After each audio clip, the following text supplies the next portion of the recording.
Pour ceux qui ont suivi ce forum dans son intégralité, mais vous avez vu qu'avec avec tout ce qu'on a proposé, on a essayé, c'est le principe du forum, hein, d'aborder un sujet qui était là, celui de la transmission, sous bien des angles. On a commencé avec Catherine Chalier, philosophe, hein, qui nous a parlé un peu de la transmission, de l'importance de la parole, notamment avec toute la culture hébraïque. Puis on a vraiment fait un pas de côté avec la question de l'art comme support de transmission. Il y a eu la transmission des savoirs dans le cadre de l'entreprise au mois de décembre, hein, à la salle de l'Oratoire. Puis on s'est retrouvé ici avec le père Christophe Rimbaud, bibliste, sur la question de la transmission dans la Bible. Et puis on arrive donc à la fin de ce forum sur une question qui en fait était présente dès le départ, hein, vous vous souvenez. Avec Catherine Chalier, on avait parlé de la question de la transmission de la foi. Évidemment, dans le centre Souzy, ici, c'est pas anodin que cette question arrive, et elle arrive assez vite. On l'a en fait déjà un peu abordée sous différents angles, mais là, va l'aborder frontalement. Cette question de la transmission de la foi, qui est une question qui est à la fois une grande question et une question, enfin, grande, mais pour chacun de nous. Hein, on voit bien dans nos familles, comme prêtre évidemment, mais quand on veut transmettre la foi autour de nous, c'est pas simple, et en fait on sait peut-être pas bien ce qu'il y a à transmettre, comment faire. Et donc c'est toutes ces questions qui nous ont invités à faire signe au père Jean-Marie Petitclerc, qui se présentera. Puis de toute façon tout le monde, je pense que vous le connaissez, hein, prêtre donc salésien de Don Bosco. Qui était aussi évidemment éducateur spécialisé, qui a beaucoup travaillé les questions d'éducation. Vous avez vu tous les livres à l'entrée que vous avez pu acheter, que vous pourrez acheter à la sortie. Donc comme on fait habituellement, je vais laisser la parole au père Petitclerc très, très vite, qui va pouvoir nous entretenir ce sujet-là. Et puis ensuite, nous pourrons avoir une discussion avec Anne Reynaud et Coralie Masson, que beaucoup d'entre vous connaissent, j'imagine. Anne Reynaud, qui a été pendant une dizaine d'années responsable de la catéchèse sur le diocèse de La Rochelle, et puis qui est aujourd'hui responsable de pastoral scolaire à l'établissement de Pont-l'Abbé d'Arnoux. Et puis Coralie Masson, qui est responsable du catéchuménat et de la catéchèse sur le diocèse, responsable du pôle annonce de la foi. Et donc Anne et Coralie sont là pour, à la suite des propos du père Petitclerc, pouvoir réagir et discuter par rapport à ce que sont nos réalités de transmission de la foi dans ce diocèse de Charente-Maritime, hein, pour essayer de voir comment ces propos peuvent résonner sur la réalité, nous, de notre église diocésaine. Et puis après, on prendra un temps de discussion avec vous tous sur le sujet. Père Petitclerc, je vous laisse la parole tout de suite. Eh bien, merci beaucoup pour votre accueil. Je me réjouis de venir partager avec vous cette soirée dans ce magnifique centre et sur un thème qui est un véritable défi pour notre Église aujourd'hui, transmettre la foi à la jeune génération. Mon propos ce soir aura une double inspiration. Tout d'abord, celle liée à ma propre expérience, à la fois éducative et pastorale. Sur le plan éducatif, donc, 40 années d'expérience de direction, de structure auprès de jeunes en difficulté. J'ai travaillé dans 2 cadres, à la fois le cadre donc de maisons d'enfants à caractère social, de foyers d'action éducative, accueillant des adolescents majoritairement confiés par les juges pour enfants. J'ai ainsi dirigé un foyer dans la région de Caen et un autre dans la région de Lyon. Et puis en prévention, responsable d'équipe d'éducateurs de rue dans ces quartiers considérés comme prioritaires par la politique de la ville. J'ai travaillé en banlieue parisienne, sur ces cités de Chanteloup-les-Vignes et d'Argenteuil, et en banlieue lyonnaise, donc sur la cité de Vaux-en-Velin. Des cités qui font souvent parler d'elles, en particulier sur le plan de la violence qui y règne. Et cette expérience éducative s'est doublée d'une expérience pastorale, puisque les communautés auxquelles j'appartenais également responsabilité pastorale. J'ai ainsi travaillé à la fois comme aumônier de groupe scout, comme prêtre référent dans les écoles donc de notre réseau salésien, et comme vicaire responsable de la pastorale des jeunes. Et puis deuxième héritage, l'héritage de Don Bosco. Alors il peut paraître un peu étonnant peut-être à certains d'entre vous qu'un éducateur du XXIe siècle se réfère à un pédagogue du XIXe dans la situation de l'Italie à cette époque est un peu différente de celle de notre Europe aujourd'hui. Mais j'aime dire que nos 2 époques ont en commun de connaître d'importants phénomènes de mutation sur le plan sociétal. Au temps de Don Bosco, on passait de la société rurale et paysanne à la société urbaine et industrielle. Et voici que nous passons de cette société industrielle à cette société qualifiée de post-industrielle, marquée par la révolution du numérique. Et nous n'en sommes qu'au début. Et nous savons bien que cette révolution n'est pas que d'ordre technologique, où il s'agirait d'apprendre à utiliser ces nouvelles technologies d'information et de communication, mais qu'il s'agit d'une véritable révolution culturelle, puisque nous assistons à une modification du rapport au temps, ce tout de suite, qui caractérise le numérique, du rapport à l'espace, avec l'abolition des frontières, tout jeune est en capacité de dialoguer avec tout autre jeune aux quatre coins du monde, et puis du rapport aux autres, avec cette grande horizontalité des réseaux sociaux. Un laïc voit un laïc, qu'il soit le message d'un expert ou d'un amateur, d'une personne au statut ou à bas statut, tout se vaut. Et sentons bien que nos adolescents d'aujourd'hui grandissent dans un monde culturel un peu différent de celui dans lequel nous avons grandi. Et chaque fois qu'une société traverse une période de mutation, je dis à la fois il est plus difficile d'être jeune, on parle beaucoup de jeunes difficiles, je pense qu'il est plus difficile de vivre son enfance, son adolescence dans une société en mutation, car il est plus difficile de se projeter dans l'avenir. Comment vouliez-vous, au temps de Don Bosco, que le petit garçon, fils de paysan, petit-fils de paysan, arrière-petit-fils de paysan, puisse se projeter dans un avenir d'ouvrier, dans une de ces usines fumantes qu'il voyait poindre à l'horizon? Et combien certains de nos ados ont du mal à se projeter dans l'avenir, lorsque les économistes nous disent qu'on connaît en gros que 50% des métiers qui s'exerceront en 2050, qu'ils assistent à l'effondrement de pans entiers de l'économie traditionnelle, alors que les nouveaux métiers, liés à ce qu'on appelle l'e-économie, tardent à se structurer. Et puis il est aussi plus difficile de transmettre. La question de la transmission se pose de manière cruciale en ces périodes de mutation, parce qu'il n'y a plus de consensus sociétal autour d'un ordonnancement des valeurs. Combien je rencontre de parents, de grands-parents qui voudraient transmettre à leur enfant ce qui est un peu l'ossature de leur vie et qui ne se sentent plus soutenus par un environnement sociétal qui irait dans le même sens. Et dans un tel contexte, Don Bosco était porteur de deux intuitions, une sur le plan éducatif, l'autre sur le plan pastoral, qui me paraissent d'une très grande pertinence pour notre aujourd'hui. Sur le plan éducatif, c'est que lorsque la confiance s'estompe dans les grandes institutions, alors en son temps c'était les institutions et la monarchie, aujourd'hui c'est la confiance dans les grandes institutions républicaines, Don Bosco de penser que la capacité à transmettre allait beaucoup moins être liée au statut de la personne, à la qualité de l'organisation, qu'à la qualité de la relation adulte-jeune. Il devinait déjà, et je crois que les faits lui ont donné raison, que l'exercice d'une fonction d'autorité serait de moins en moins lié au statut de la personne qui l'exerce. Je crois que les jeunes d'aujourd'hui sont de moins en moins impressionnés par le statut de l'adulte qu'ils ont en face d'eux. On se souvient de l'apostrophe de notre président de la République par un collégien de 3e. Alors Manu, comment ça va? S'adressant au président de la République comme il serait adressé aux voisins du quartier. Et que cette capacité à exercer une fonction d'autorité qui va permettre cette transmission va beaucoup plus être liée à la qualité de la relation adulte-jeune.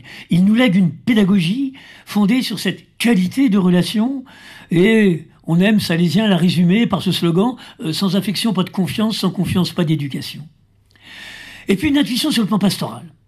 À l'heure où beaucoup de ces congénères prêtres se posaient la question comment faire revenir ces jeunes qui, lorsqu'ils étaient dans les campagnes, fréquentaient les paroisses et arrivaient dans les faubourgs de la ville, on ne les voyait plus, tellement l'écart était un peu important entre la culture de ces prêtres de la ville et la culture de tous ces jeunes qui arrivaient à emplir les faubourgs.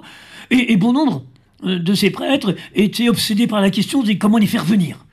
Comment on va réussir à les faire revenir? Il m'arrive encore aujourd'hui d'être invité par des équipes d'animation pastorale, et la question centrale, c'est comment on va les faire revenir dans nos célébrations, comment on va les faire revenir dans notre église. Et pour Don Bosco, non. La question centrale n'est pas celle du faire venir, et celle du aller vers. C'est comment aller les rejoindre. Après, on verra le chemin que l'on prendra. J'aime dire que transmettre la foi, c'est annoncer une bonne nouvelle. Si ce que nous avons à dire n'est pas bonne nouvelle pour les jeunes d'aujourd'hui, mieux vaut se taire.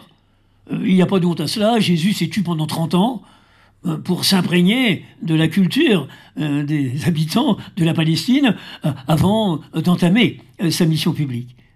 Mais donc, il s'agit bien sûr d'être capable de rejoindre les jeunes. Je crois que c'est un enjeu principal aujourd'hui, car nous sentons bien, comme je le disais tout à l'heure, qu'ils évoluent dans une culture un peu différente de celle dans laquelle nous avons évolué. Donc, Jean Bosco est un peu l'artisan de cette pastorale du aller vers, hein, qui était un peu reprise par notre pape François, quand il parle de l'église hôpital de campagne, de l'église allant vers la périphérie. Je me rappelez que pape François a vécu sa scolarité en collège, dans un collège salésien, et a été assez marqué, je veux dire, par cette pédagogie de Don Bosco. Alors, parlons donc de la transmission de la foi. Qu'est-ce que ça signifie? Dans un deuxième temps, je dirais, à la manière de Don Bosco, comment l'a-t-il vécu? Et puis, quel est le modèle évangélique? Ce sera un petit peu les trois grands axes de mon intervention de ce soir. Nous sommes préoccupés par la transmission de la foi. Je dois vous avouer que je ne suis pas très à l'aise par cette formulation. Que s'il est bien une expression que j'ai beaucoup de mal à dire aujourd'hui, c'est « j'ai la foi ». C'est comme si l'un d'entre vous me disait « j'ai l'amour de ma femme » ou « j'ai l'amitié de mon copain ». Je me dis, s'il raisonne ainsi, il est plutôt sur le chemin de le perdre. Il ne s'agit pas d'avoir l'amour. Il ne s'agit pas d'avoir l'amitié. Il s'agit d'aimer et de se laisser aimer. Il ne s'agit pas d'avoir la foi. Ça ne veut rien dire. Il s'agit de croire et de laisser Dieu croire en nous. Vous savez, le mot foi est une traduction du mot latin fides que l'on peut également traduire par confiance. Foi et confiance, c'est le même mot. C'est deux traductions d'un même mot. Il ne reviendrait l'idée à personne de dire « Tu sais, moi j'ai la confiance. Alors toi, tu as la confiance ou t'as... » Non, on a confiance en. La confiance, c'est un mouvement. La foi, c'est un mouvement. C'est un mouvement. Donc, et dire que grand message de l'Évangile, hein, c'est soyez sans crainte, n'ayez pas peur. J'aime dire souvent que le contraire de la foi, c'est peut-être pas l'athéisme, c'est la peur. Soit on a confiance, soit on a peur. Soit on a confiance en l'autre, soit on a peur de l'autre. Soit on a confiance en soi, soit on peut avoir peur de soi. On a confiance en Dieu, soit on a peur de Dieu. Et combien Jésus, lorsqu'il parle de peu de foi, c'est après leur avoir dit « n'ayez pas peur ». N'ayez pas peur. Le symptôme du manque de foi, c'est la peur. C'est la peur. Donc, la foi, c'est la confiance. Mais j'aime dire qu'on ne peut faire confiance à l'autre que si on a suffisamment confiance en soi. Ces 40 années de pratique du métier d'éducateur spécialisé m'ont fait découvrir que les jeunes qui ont le plus de difficultés à faire confiance à l'adulte sont toujours des jeunes qui ont très peu confiance en eux. Parce que lorsqu'on n'a pas confiance en soi, il peut paraître dangereux de faire confiance à l'autre. On risque de se mettre entièrement entre ses mains. On risque l'emprise. On risque la manipulation. Mais comment prendre confiance en soi si ce n'est en sentant le regard de confiance de l'autre à son égard? Voilà pourquoi j'aime dire que la confiance, c'est un moteur à trois temps. Il s'agit pour l'éducateur de faire confiance, de manière à ce que le jeune puisse prendre confiance et en retour faire confiance. C'est le mouvement même de la foi. C'est le mouvement même de la foi. Car, ayons bien conscience que de même que Saint Jean nous dit que celui qui dit qu'il aime Dieu et qui n'aime pas son frère est un menteur, et que Saint Augustin nous dit il n'y a pas deux amours, l'amour de Dieu et l'amour des hommes, c'est un même unique amour, j'aime dire que celui qui dit qu'il a foi en Dieu et qu'il n'a pas foi en l'homme est un imbécile, il n'a rien compris en message. Et il n'y a pas deux foi, la foi en Dieu et la foi en l'homme, c'est une même et unique foi. Et j'aime dire que, de même, que l'amour que l'on porte à Dieu est la réponse à l'amour que Dieu nous porte, de même la foi que l'on porte à Dieu est la réponse à la foi que Dieu nous porte. Le premier qui croit, c'est Dieu.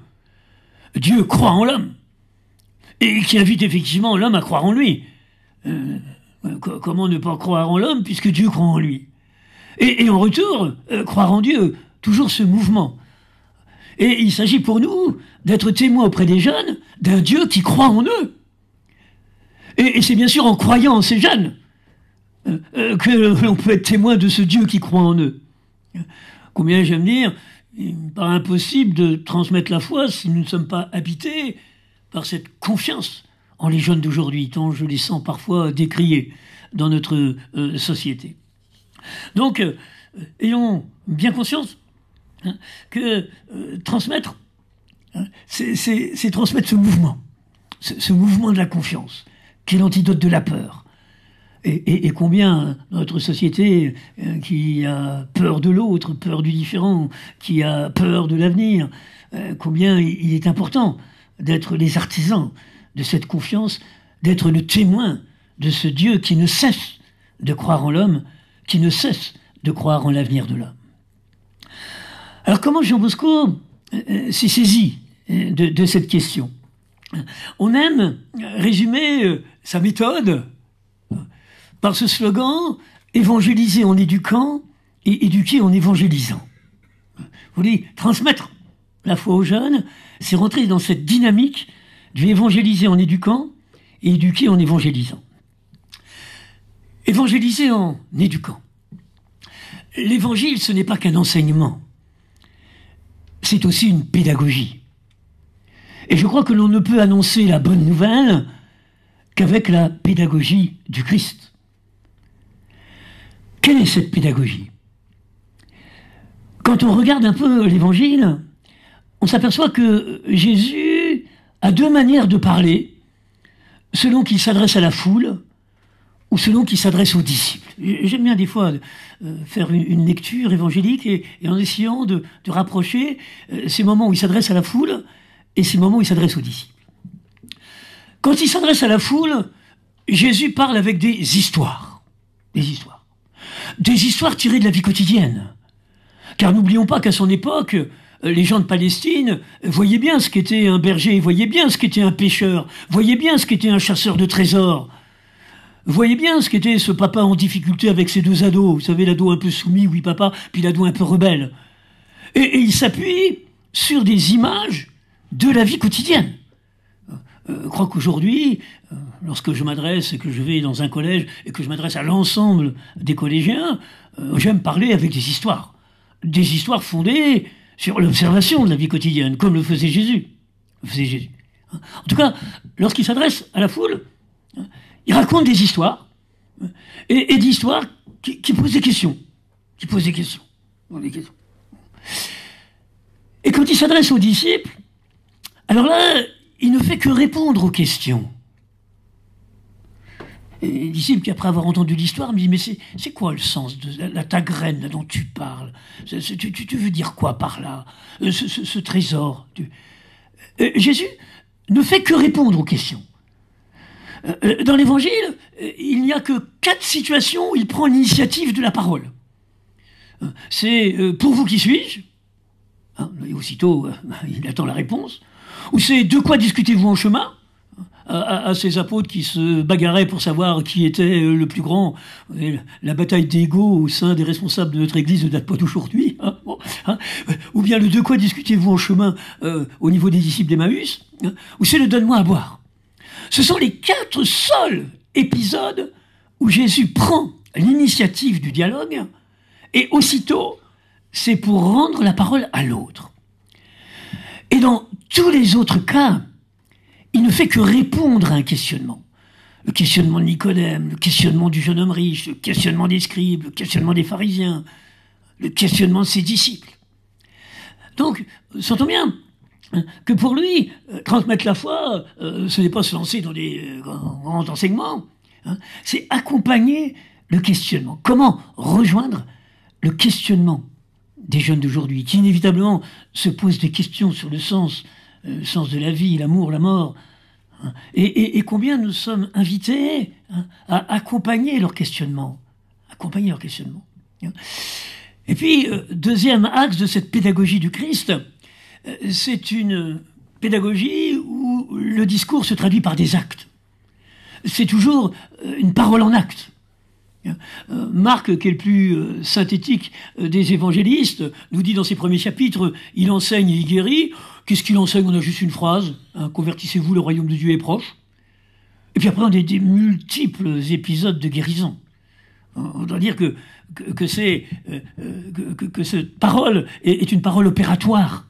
C'est pas un grand discours philosophico, politico. Non, c'est une parole de libération.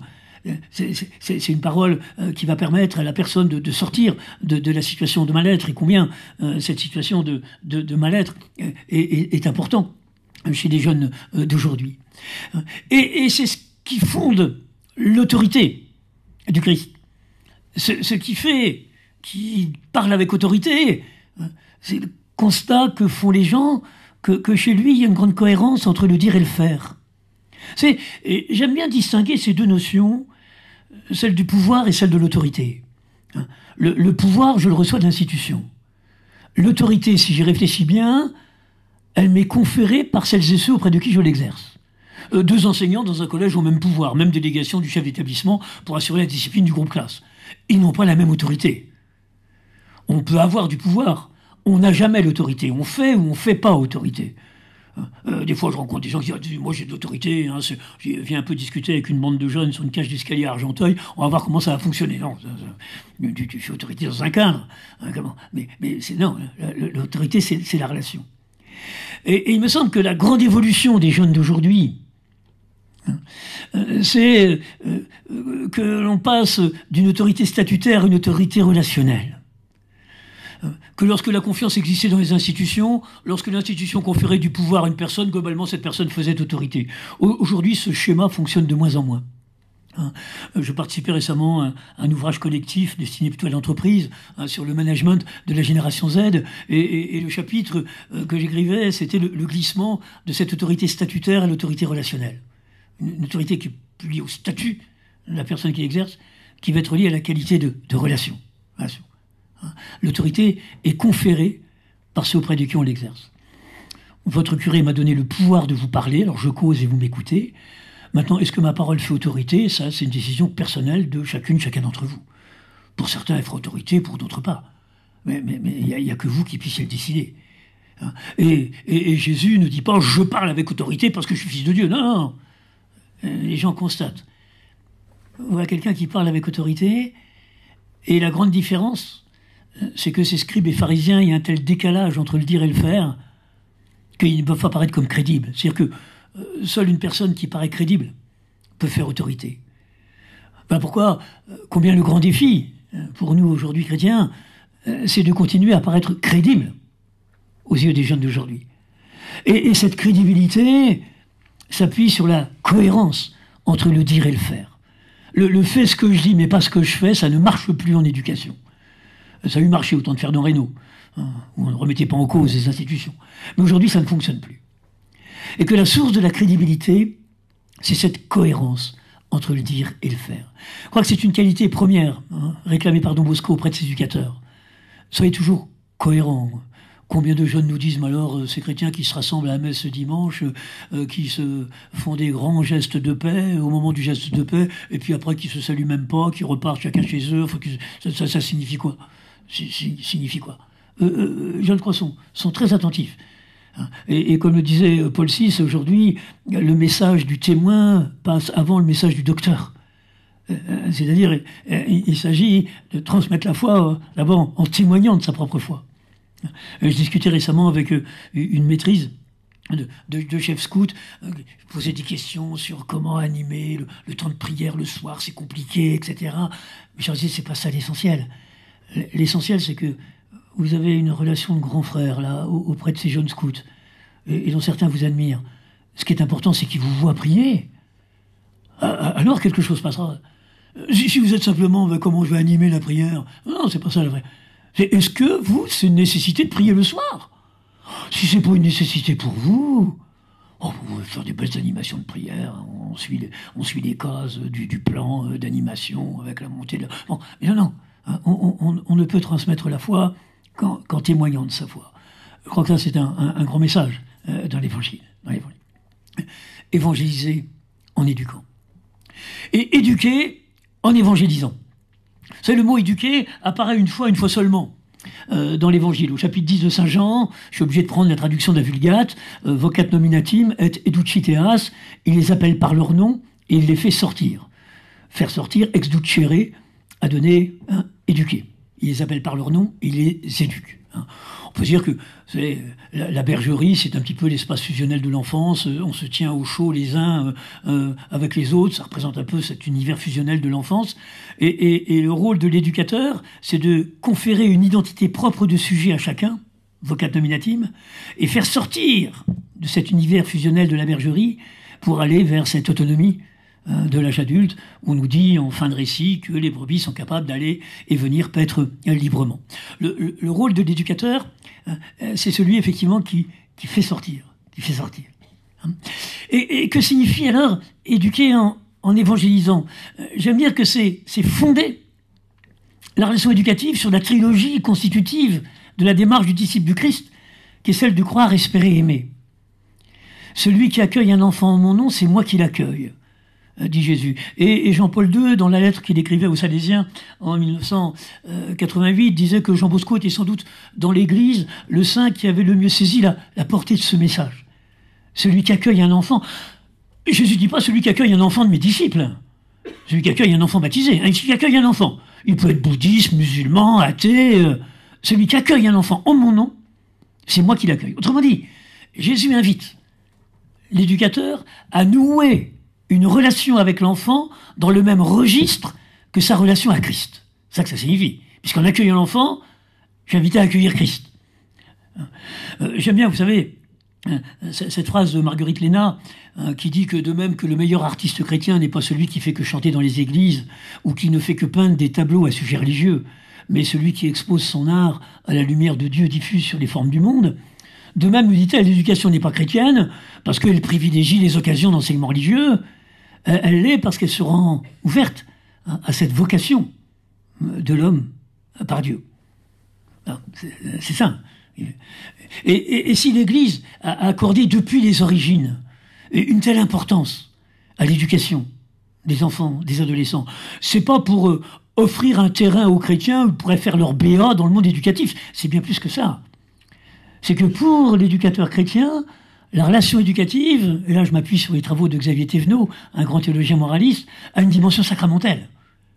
Quelque part, c'est vivre la relation à l'enfant, à l'adolescent, comme signe de sa relation à Christ.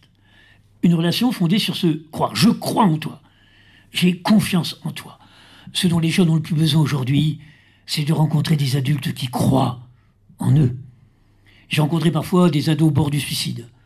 Non pas qu'ils n'aient pas été aimés, ils vivent dans des familles aimantes. Non pas qu'ils n'aient pas été aidés, ils ont rencontré une kyrielle de psy. Une kyrielle de psy. Mais ce qui a manqué parfois, c'est de rencontrer un adulte capable de leur dire « j'ai besoin de toi ». Alors ils se vivent comme un problème, au lieu de se vivre comme une chance. Et parfois arrive l'idée noire qu'en se supprimant, ils suppriment le problème pour l'environnement. J'ai besoin de toi. Je crois en toi. Chaque fois que je m'adresse à des étudiants lors de forums, bien sûr, je parle de cette réalité difficile du réchauffement climatique, mais en même temps, je parle de la confiance qui est mienne dans leur génération, la capacité qui va être leur d'être capable de résoudre ce défi. Vous savez, des caractéristiques de Don Bosco, c'est sa capacité à transformer chaque difficulté en challenge. C'est ça. Transformer la difficulté en un challenge. Je crois en toi. J'espère avec toi. Ensemble, nous allons construire un monde plus juste, plus fraternel. Ce dont les jeunes ont grandement besoin aujourd'hui, c'est de rencontrer des témoins d'espérance dans ce monde qui a si souvent tendance à désespérer. J'espère avec toi. Je prends souvent cette anecdote tirée de mon histoire personnelle. J'avais 9 ans en 1962, ce qui donne une indication sur mon âge pour l'effort en calcul mental. Mes parents avaient connu les affres du débarquement en Normandie. La ruine de leur belle ville de Rouen. Et c'est terrible à 20 ans de voir en ruine tout ce qu'on avait construit jusqu'alors, parti sur la route de l'Exode avec une petite valise. Et le souvenir marqué par cette mer rouge du sang, ces milliers de jeunes, une véritable boucherie. Ce débarquement, nous allons bientôt fêter 80e anniversaire. On était en plein blocus de Cuba. Menace de guerre nucléaire totale entre les États-Unis d'Amérique et l'Union soviétique. Et le sort du monde s'est joué dans la relation Kennedy-Khrouchtchev. Et l'ouverture récente des archives du Vatican nous montre le rôle important que Jean XXIII a opéré dans la reprise de la conversation de ces deux grands chefs d'État. On était en plein processus sanglant de décolonisation de l'Algérie, avec des attentats qui n'avaient pas lieu une fois tous les 6 mois, qui avaient lieu tous les jours, commis par les Félaga ou commis par l'OAS. Et je me souviens, l'enfant que j'étais, le soir en m'endormant, je feuilletais les dernières pages de mon encyclopédie et je rêvais de la voiture de l'an 2000, du robot de l'an 2000 et de la fusée de l'an 2000. Autrement dit, mes parents, qui avaient bien plus de raisons objectives que nous, de s'inquiéter de l'avenir à très court terme, et pas le réchauffement climatique peut-être en 2060, non, et qui étaient marqués marqué par la mémoire de cette Seconde Guerre mondiale avec toutes ces atrocités, étaient néanmoins capables d'enthousiasmer leurs gosses sur demain. Sondage effectué aujourd'hui auprès de jeunes adolescents, à quoi vous fait penser demain? Les 3 premières associations d'idées, c'est la peur du terrorisme, la peur du chômage, la peur de la guerre, la peur du réchauffement. Il est bien plus difficile de se construire comme jeune dans une société qui désespère de son avenir que dans une société confiante en son avenir. Nous devons être auprès d'eux les témoins de ce Dieu qui croit en eux, qui espère avec eux. Et puis je t'aime. Je t'aime comme tu es, non pas comme je voudrais que tu sois. Et le mot amour est un peu difficile d'emploi. Parce que vous savez, on dit que les Français sont très performants en amour, mais la langue française est très pauvre pour parler de l'amour. On n'a qu'un seul mot. J'aime les belles filles, j'aime la crème au chocolat, j'aime mon métier, j'aime Dieu, j'aime mes enfants, j'aime mes parents, j'aime la couleur. Dans la langue grecque, dans laquelle l'évangile a été écrit, il y a 3 mots pour dire amour. Il y a eros, l'amour au sens où l'autre est l'objet de ma pulsion amoureuse. Il y a philia, l'amour au sens où l'autre m'attire par sa beauté. Et puis il y a agapé, l'amour au sens de la réciprocité dans la gratuité. Lorsque Jean Bosco se réfère à l'amour, il se réfère directement à l'agapé. Je me souviens d'une émission de télévision que j'avais fait un jour avec Comte Sponville, un philosophe athée, mais que je trouve très très pertinent dans la description qu'il fait des vertus. Et il y avait un jeune enseignant du diocèse de Nantes qui disait « C'est ce qui est important, c'est d'aimer les jeunes, c'est quand on aime ses élèves, la didactique, c'est... » En philosophie, vous savez comment on appelle un adulte qui aime un enfant? On appelle ça un pédophile, monsieur. Ça l'avait un petit peu refroidi. C'est-à-dire que si effectivement il utilisait le mot amour dans le sens de l'agapé, et si son interlocuteur le comprenait dans le sens de l'éros, c'est un peu compliqué. Et c'est pour ça que Jean Bosco utilise le terme d'amoré volé de ça, où il y a à la fois amour et puis volé de ça qui est l'éclairage par la raison. Parce que une des grandes bonnes nouvelles de l'Évangile, c'est qu'il nous faut toujours apprendre à conjuguer amour et loi. Je ne suis pas venu abolir la loi, mais l'accomplir. C'est une grande idée de Xavier Thévenot. Il n'est de véritable amour qu'un amour conjugué avec la loi. L'amour sans loi peut être dangereux. Je connais des enfants qui souffrent d'être pas aimés ou mal aimés ou peu aimés. Je connais d'autres qui souffrent d'être trop aimés, mais un amour tellement fusionnel avec la mère qu'ils n'arrivent pas à advenir à leur identité de sujet. S'il est bien une phrase qui me fait peur, moi, vous savez, c'est ce slogan tiré de Saint-Augustin, « Aime et fais ce que tu veux ». Je connais rien de plus terrible. Avec un tel slogan, on a pu justifier l'Inquisition. On aimait tellement les hérétiques, parce qu'on aimait tout le monde à l'époque. On était tellement convaincus que s'ils se convertissaient pas, ils étaient condamnés à l'enfer. Ça, c'était une conviction profonde. Et on se représentait l'enfer sous le mode de la géhenne éternelle. Alors si on les aimait, il fallait qu'ils se convertissent pour les sauver de l'enfer. Alors on essayait par la parole, ça marchait pas. Alors on les torturait, ça marchait toujours pas, ils voulaient toujours pas se convertir. Dans un grand élan d'amour, on les brûlait, en se disant qu'en expérimentant le feu durant quelques minutes, peut-être se convertirait-il en expirant. Vous voyez où ça peut mener. La loi, c'est le respect de l'altérité. Il n'y a pas d'amour sans loi. Et il n'y a pas de loi sans amour. La loi est faite pour l'homme et non pas l'homme pour la loi. L'art d'exercer une fonction d'autorité, c'est la capacité de dire aux jeunes « Je te dis non parce que je t'aime. J'en aurais rien à cirer de toi, j'en aurais rien à cirer de ton avenir. Je te laisserai faire n'importe quoi. C'est parce que tu as du prix à mes yeux, parce que ton avenir m'intéresse, que je pose cette limite, que je pose cet interdit. » J'aime dire que éduquer en évangélisant, c'est vivre la relation éducative dans le registre du « je crois en toi » à la manière dont Christ croit en toi, à la manière dont j'expérimente que Christ croit en moi. J'espère avec toi à la manière dont Christ espère avec toi, à la manière dont j'expérimente que Christ espère avec moi. Je t'aime à la manière dont Christ t'aime, c'est-à-dire comme tu es, non pas comme je voudrais que tu sois, à la manière dont j'expérimente que Christ m'aime, c'est-à-dire comme je suis, et non pas comme je rêverais d'être. Alors j'arrive au troisième volet. Quel est ce mode évangélique de la transmission? Et vous savez que si vous parcourez l'Évangile, le mode évangélique de la transmission, c'est la parabole du semeur. Voici que le semeur est sorti pour semer. Or, comme il semait, du grain est tombé au bord du chemin, les oiseaux sont venus, ont tout mangé. Il est aussi tombé dans un endroit pierreux, il n'y avait pas beaucoup de terre, il a aussitôt levé parce que la terre était peu profonde, mais quand le soleil fut monté, il a été brûlé, faute de racines, il a séché. Il en est aussi tombé dans les épines ont monté, elles l'ont étouffé, il n'a pas donné de fruits. Et d'autres grains sont tombés dans la bonne terre, et montant et se développant, ils donnaient du fruit, et ils ont rapporté 30 pour 1, 60 pour 1, 100 pour 1. Et Jésus disait qu'il y a des oreilles pour entendre, qu'il entende. J'aime cette parabole parce que j'y vois une bonne description des jeunes d'aujourd'hui.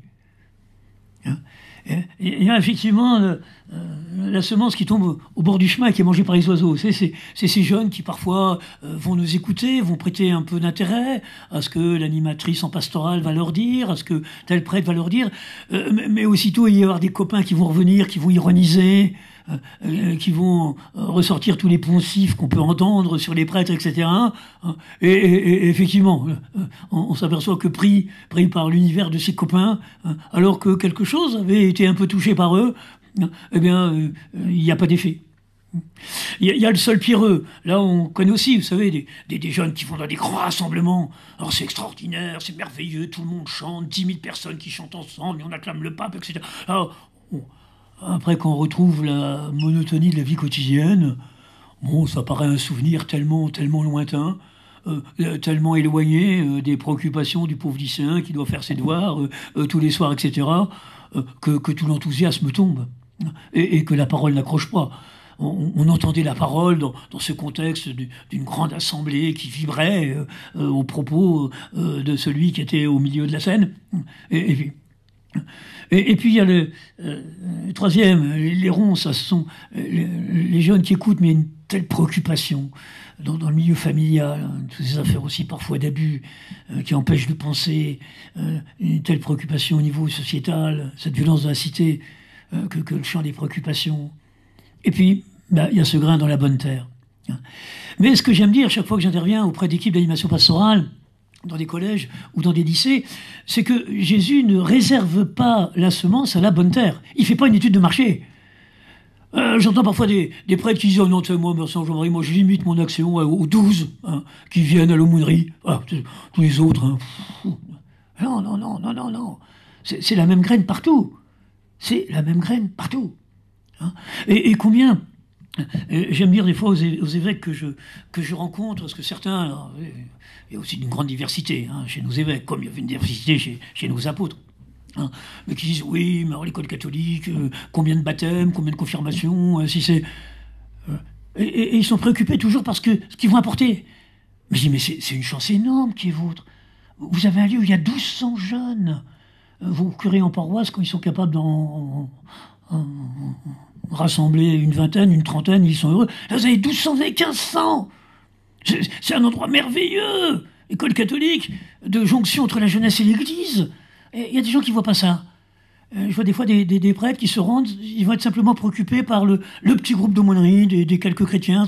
Non, Jésus s'adressait à la fois à la foule et à la fois aux disciples. Il ne s'est pas laissé simplement enfermer par ses disciples et par le groupe de ses disciples.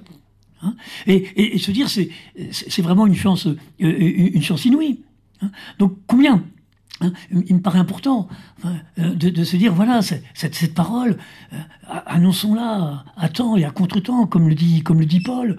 N'allons pas réserver cette parole de petite sphère d'influence qui seraient les quelques jeunes qui, au sein de la structure, je prends l'exemple de l'école, se sentiraient concernés par la proposition de l'aumônerie. Non. Jésus, le semeur, il lance la même graine. Il ne fait pas un choix. Il y a une efficacité douteuse, parce qu'il y a une petite partie qui tombe dans la bonne terre. Mais il fait l'effort de semer partout. Alors j'aime bien ce modèle de germination, qui est le modèle évangélique de la transmission, où il s'agit pour la graine à la fois de prendre racine dans la terre et de manière à éclore à sa nouveauté.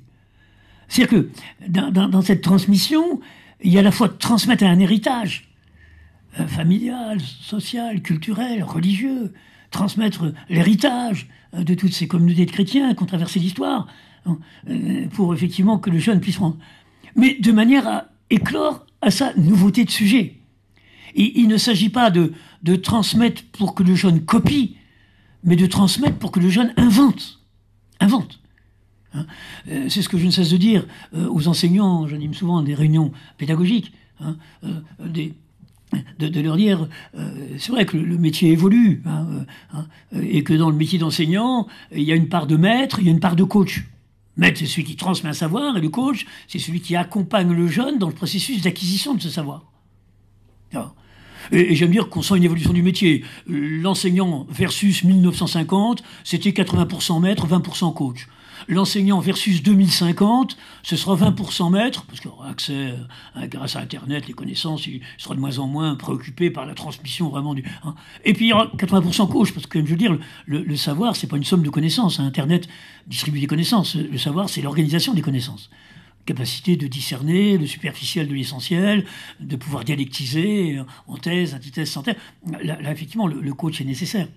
Je crois aussi, transmission de la foi, il y a à la fois transmettre l'héritage, et puis il y a accompagner l'enfant, l'adolescent, hein, dans ensuite comment effectivement il va rentrer dans cette dynamique de foi. Je prends souvent cet exemple, je vous regarde. Je me dis, il n'y en a pas un seul d'entre vous qui ait la même représentation de Jésus ressuscité. Bon, Jésus ressuscité. D'ailleurs, ce qui est étonnant dans tous ces récits de la résurrection, c'est qu'à chaque fois, Jésus surprend. Un jour, il est l'autostoppeur, un jour, il est le randonneur, un autre jour, il est celui qui partage un barbecue sur la plage, et que chaque fois, un jour, il est jardinier. Chaque fois qu'on construit une représentation de Jésus ressuscité à partir d'un texte évangélique, le texte suivant, ben, le plus étonnant, c'est Emmaüs. Vous avez Emmaüs, oui. Partagent leur repas. Ils reconnaissent Jésus ressuscité. On dit qu'immédiatement, ils reviennent à Jérusalem. Ils retrouvent les apôtres. Jésus ressuscité surgit, ils ne le reconnaissent pas. Ils ne le reconnaissent pas. À chaque fois, ils se laissent surprendre. Bon. Donc, transmettre la foi en Jésus, résurrection de Jésus, c'est pas transmettre notre représentation de Jésus ressuscité. C'est transmettre la parole de la vie plus forte que la mort, que l'amour plus fort que la haine. Et puis ensuite, effectivement, les jeunes construiront certainement des représentations un peu différentes de celles que nous sommes construites. Les représentations au Moyen-Âge du paradis, de l'enfer, etc. sont bien différentes des représentations qu'aujourd'hui nous faisons de ces notions. L'important, c'est le message. Voilà pourquoi je suis toujours un peu fâché dans les bandes dessinées qui paraissent sur la Bible ou sur le Nouveau Testament, c'est quand on représente Jésus ressuscité, c'est le même habillé en blanc. Moi, je dois vous dire, mon meilleur copain meurt. 3 jours après, je rencontre le même habillé en blanc, je le reconnais tout de suite. Or, c'est pas l'expérience que font les apôtres. Donc ça peut pas être ça. Je sais pas ce que c'est, mais ça peut pas être ça. Et j'ai parfois l'envie de dire que imposer à nos enfants une telle représentation de Jésus ressuscité va construire un obstacle à la foi de nos adolescents à la résurrection.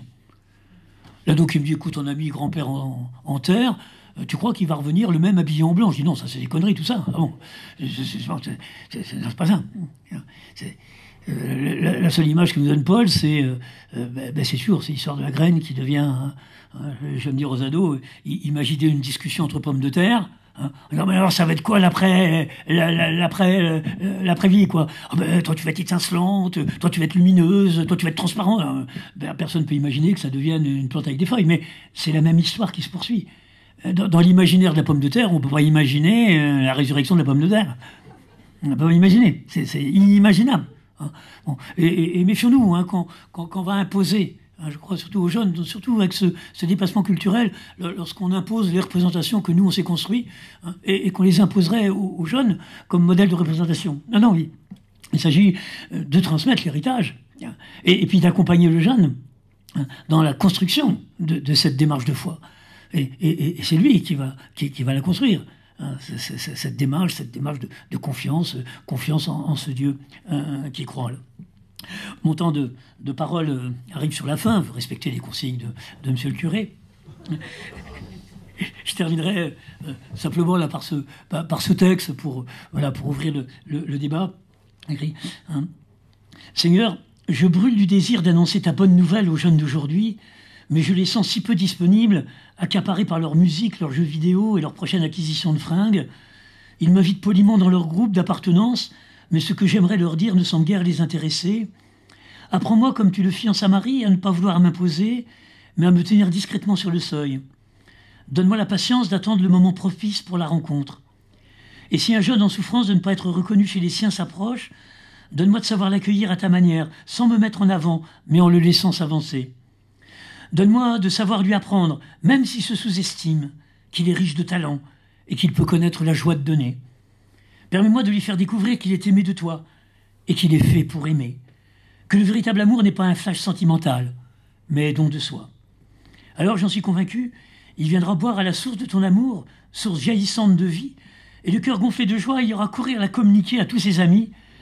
Donne-moi, Seigneur, la force de croire en lui, qui pourtant a si peu confiance, de croire en sa capacité de devenir ton témoin. Oui, aujourd'hui comme hier, les jeunes sauront continuer de répercuter ton appel. Venez et voyez. Merci de votre attention.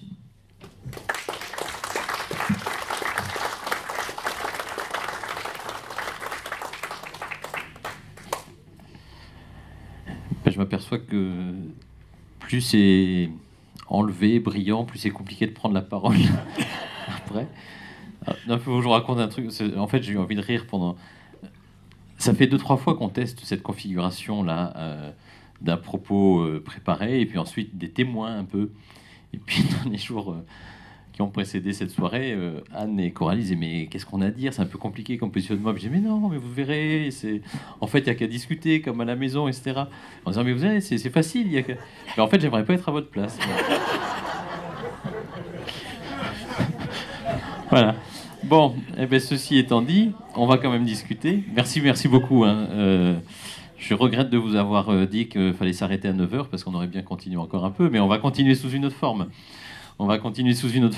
Vous allez continuer à nous partager tout ça qui est tellement enrichissant, mais effectivement, c'est intéressant de le faire résonner avec ce qui est vécu sur le terrain concrètement. Eh bien, dans le diocèse, à travers l'expérience dans l'éducation catholique dont vous avez parlé un peu, avec l'expérience d'Anne, et puis dans aussi l'enseignement public, avec la responsabilité de la catéchèse, et puis le catéchuménat plus largement avec toi, Coralie. Je reviens sur ce que vous avez déployé un peu en introduction, et puis dans la première partie, sur la question, vous disiez que la confiance, qu'on était dans une période de grande mutation, que c'était plus compliqué de se construire quand on est jeune dans de telles périodes, que la confiance, une des caractéristiques des évolutions actuelles, c'est que la confiance s'estompe dans les grandes institutions, et que la capacité à transmettre repose plus donc sur la qualité de la relation que sur le statut de l'adulte. Vous avez dit qu'il y avait une grande évolution, c'est qu'on passait d'une autorité statutaire à une autorité relationnelle. Peut-être Anne et puis Coralie, l'une après l'autre, est-ce que c'est quelque chose que vous vivez, que vous constatez, que vous éprouvez peut-être aussi avec l'autorité que vous pouvez, par le statut, incarner? Comment ça a résonné ces propos-là pour vous par rapport à votre quotidien? Alors, je peux prendre le micro? Alors d'abord, merci beaucoup, parce que c'est vrai que tout ce que vous avez pu nous partager, moi, ça rejoint vraiment ce qu'on peut vivre au quotidien. Alors c'est vrai qu'aujourd'hui, quand même, quand on parle de cette question de confiance, il y a quelque chose qui évolue, c'est la confiance en l'autorité. Quand on parle d'autorité, et que l'autorité, effectivement, elle est plus donnée par la position de la personne, sa position sociale ou son niveau d'instruction, etc., mais vraiment par le fait qu'il a expérimenté quelque chose et qu'il va pouvoir le partager. Donc on va dire le témoin, il est vraiment aujourd'hui... et d'ailleurs, on le voit quand les jeunes vont aller regarder des youtubeurs, etc., qui ont vécu certaines expériences et qui en témoignent. Ces personnes-là, pour eux, elles sont fiables. Et ils vont pouvoir nous dire, ah ben, un tel, il a vécu ça, etc. Et ils vont pas dire, je reconnais telle personne parce qu'elle a tel diplôme. Ou voilà.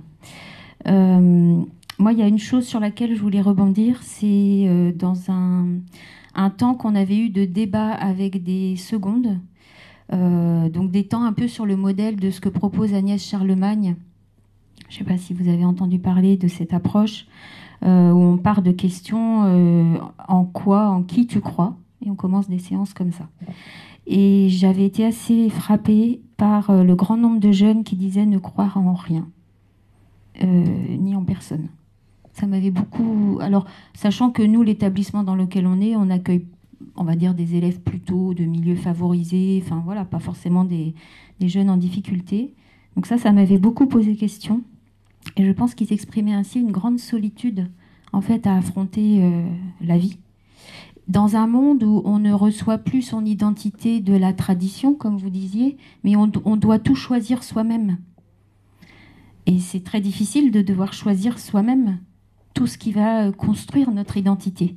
Et je pense qu'ils sont vraiment face à quelque chose c'est difficile de devoir tout choisir. Voilà. Et ils se sentent très seuls face à ces choix-là. Et toi comme représentante de l'institution ecclésiale au sein de l'établissement, est-ce que tu as l'impression que ça te met en difficulté dans ton rapport aux jeunes, ou est-ce qu'au fait... Ah non, en fait, moi, je me sens pas en difficulté, parce que ça a beaucoup fait écho, cette exigence de cohérence. Alors ça, c'est quelque chose sur laquelle aussi je voulais rebondir. Les jeunes, ils nous regardent vivre dans l'établissement.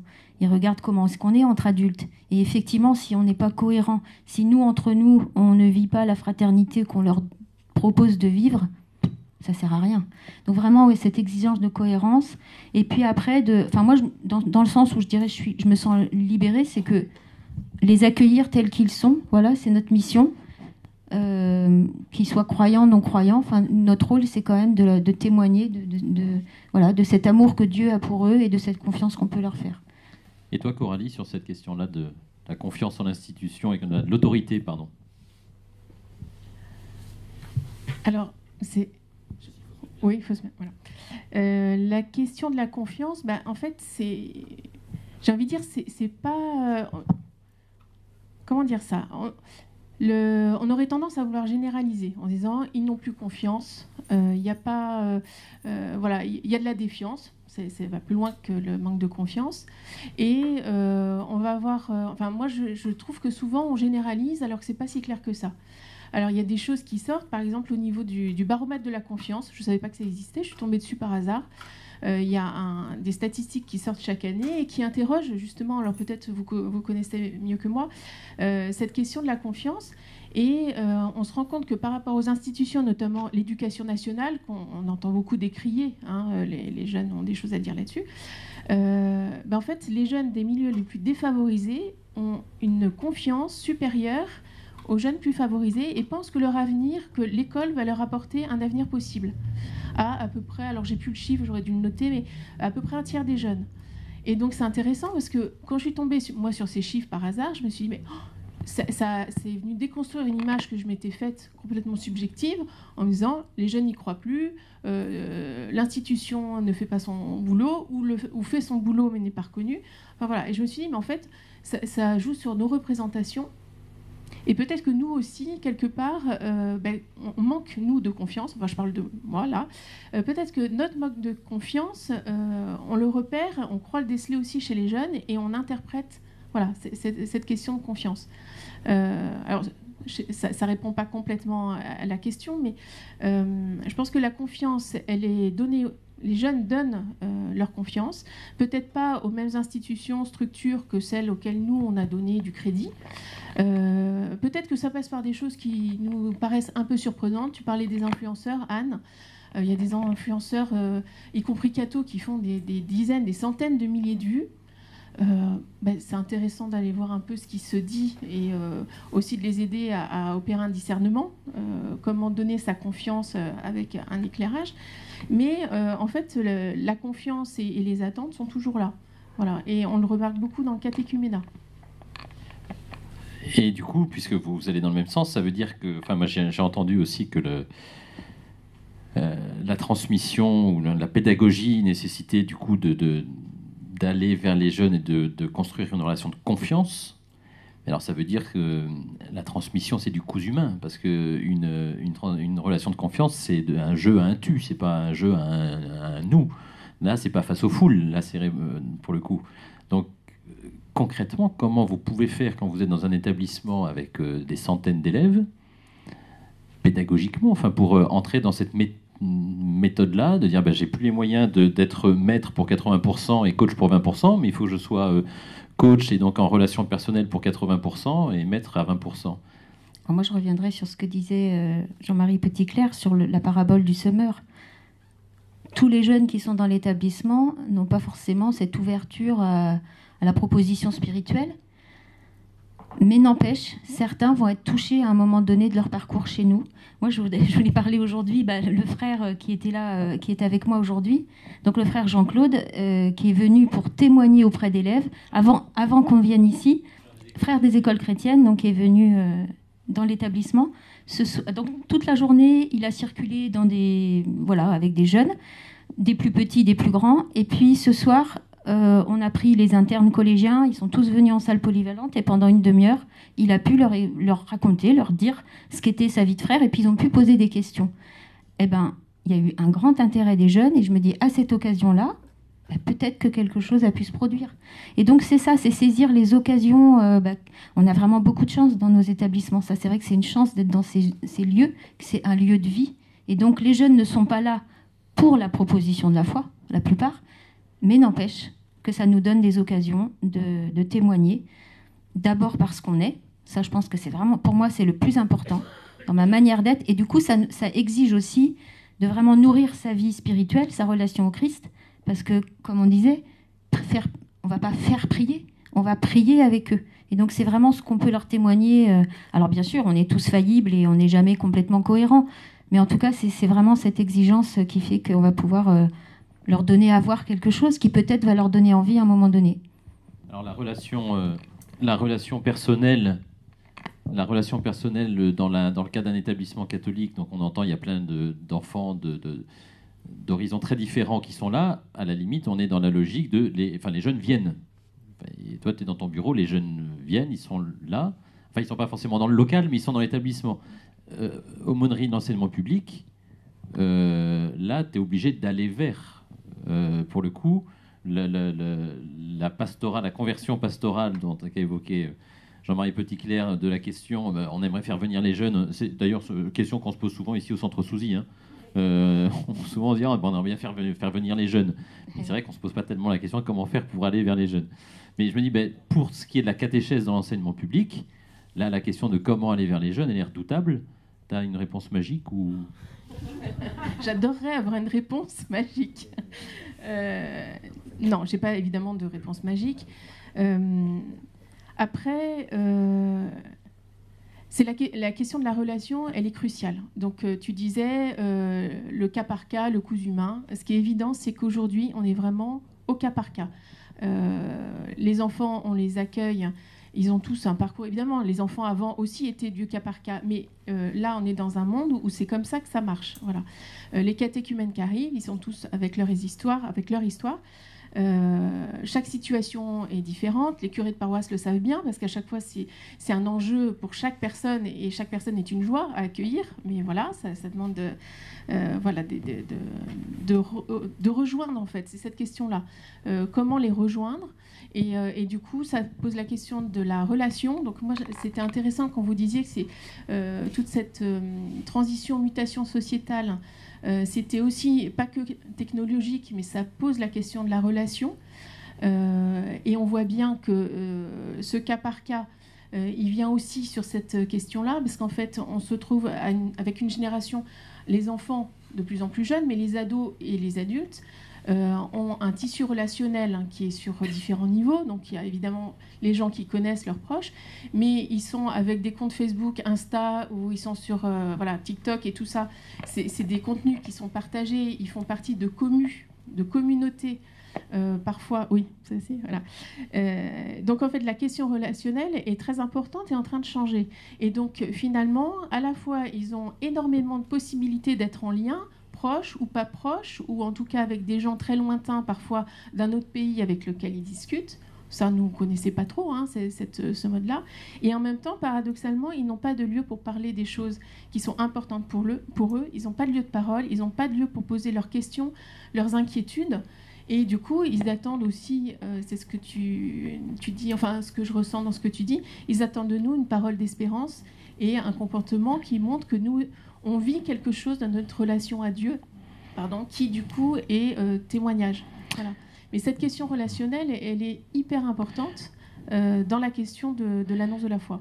Je vous repose la même question du coup, Père Petitclerc, puisque c'est pas la transmission d'un objet, mais la confiance. C'est intéressant d'ailleurs les 3 points à croire, c'est faire confiance, qui est un mouvement, faire confiance dans le jeune, puis le jeune reçoit et il peut faire confiance. Dans cette relation qui est nécessairement personnelle, comment vous le faites pour l'instaurer à grande échelle, quoi ?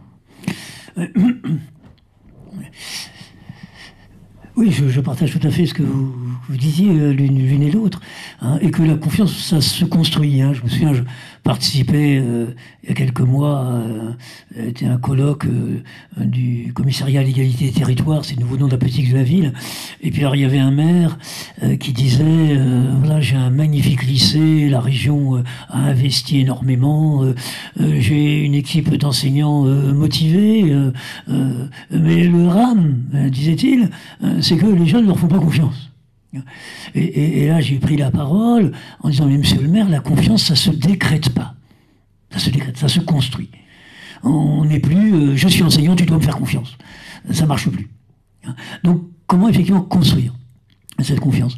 Alors là, je dirais deux choses. Hein. Au niveau de Jean Bosco, il y est, sans affection, pas de confiance, disant que l'important, c'est que les jeunes se sentent aimés. Jean Bosco est ce pédagogue qui, après la grande rationalisation du siècle des Lumières, a réhabilité en quelque sorte l'affectif au cœur de relations pédagogiques.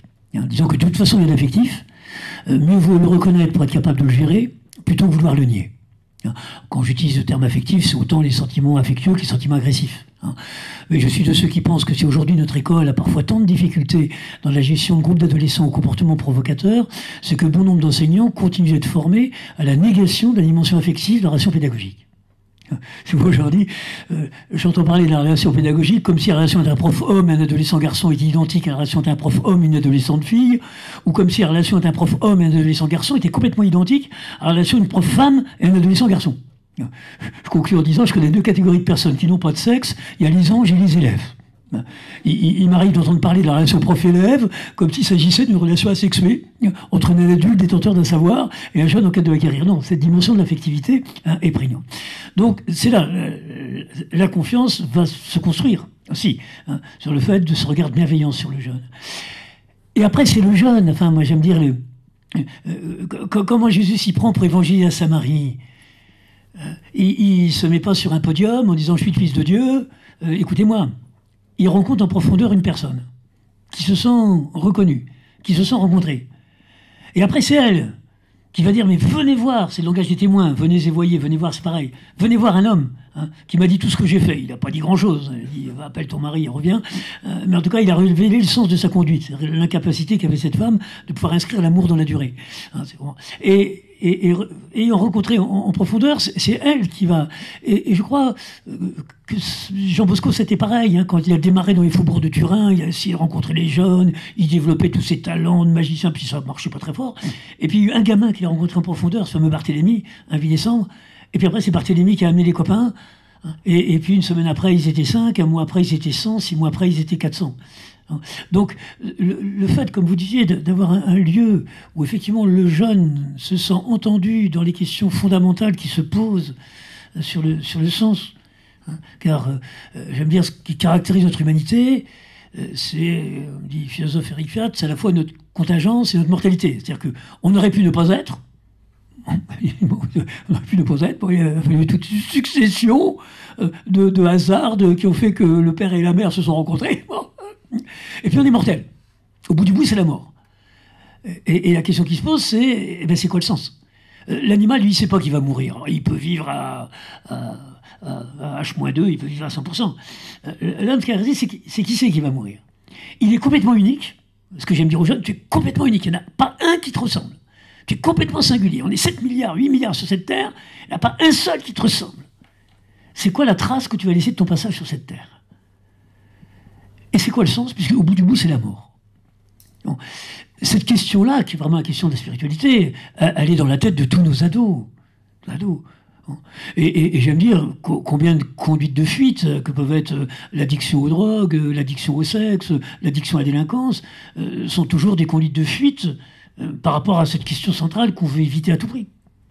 Et donc de rencontrer des personnes qui sont en capacité d'entendre ce questionnement qui est dans la tête de tout ado.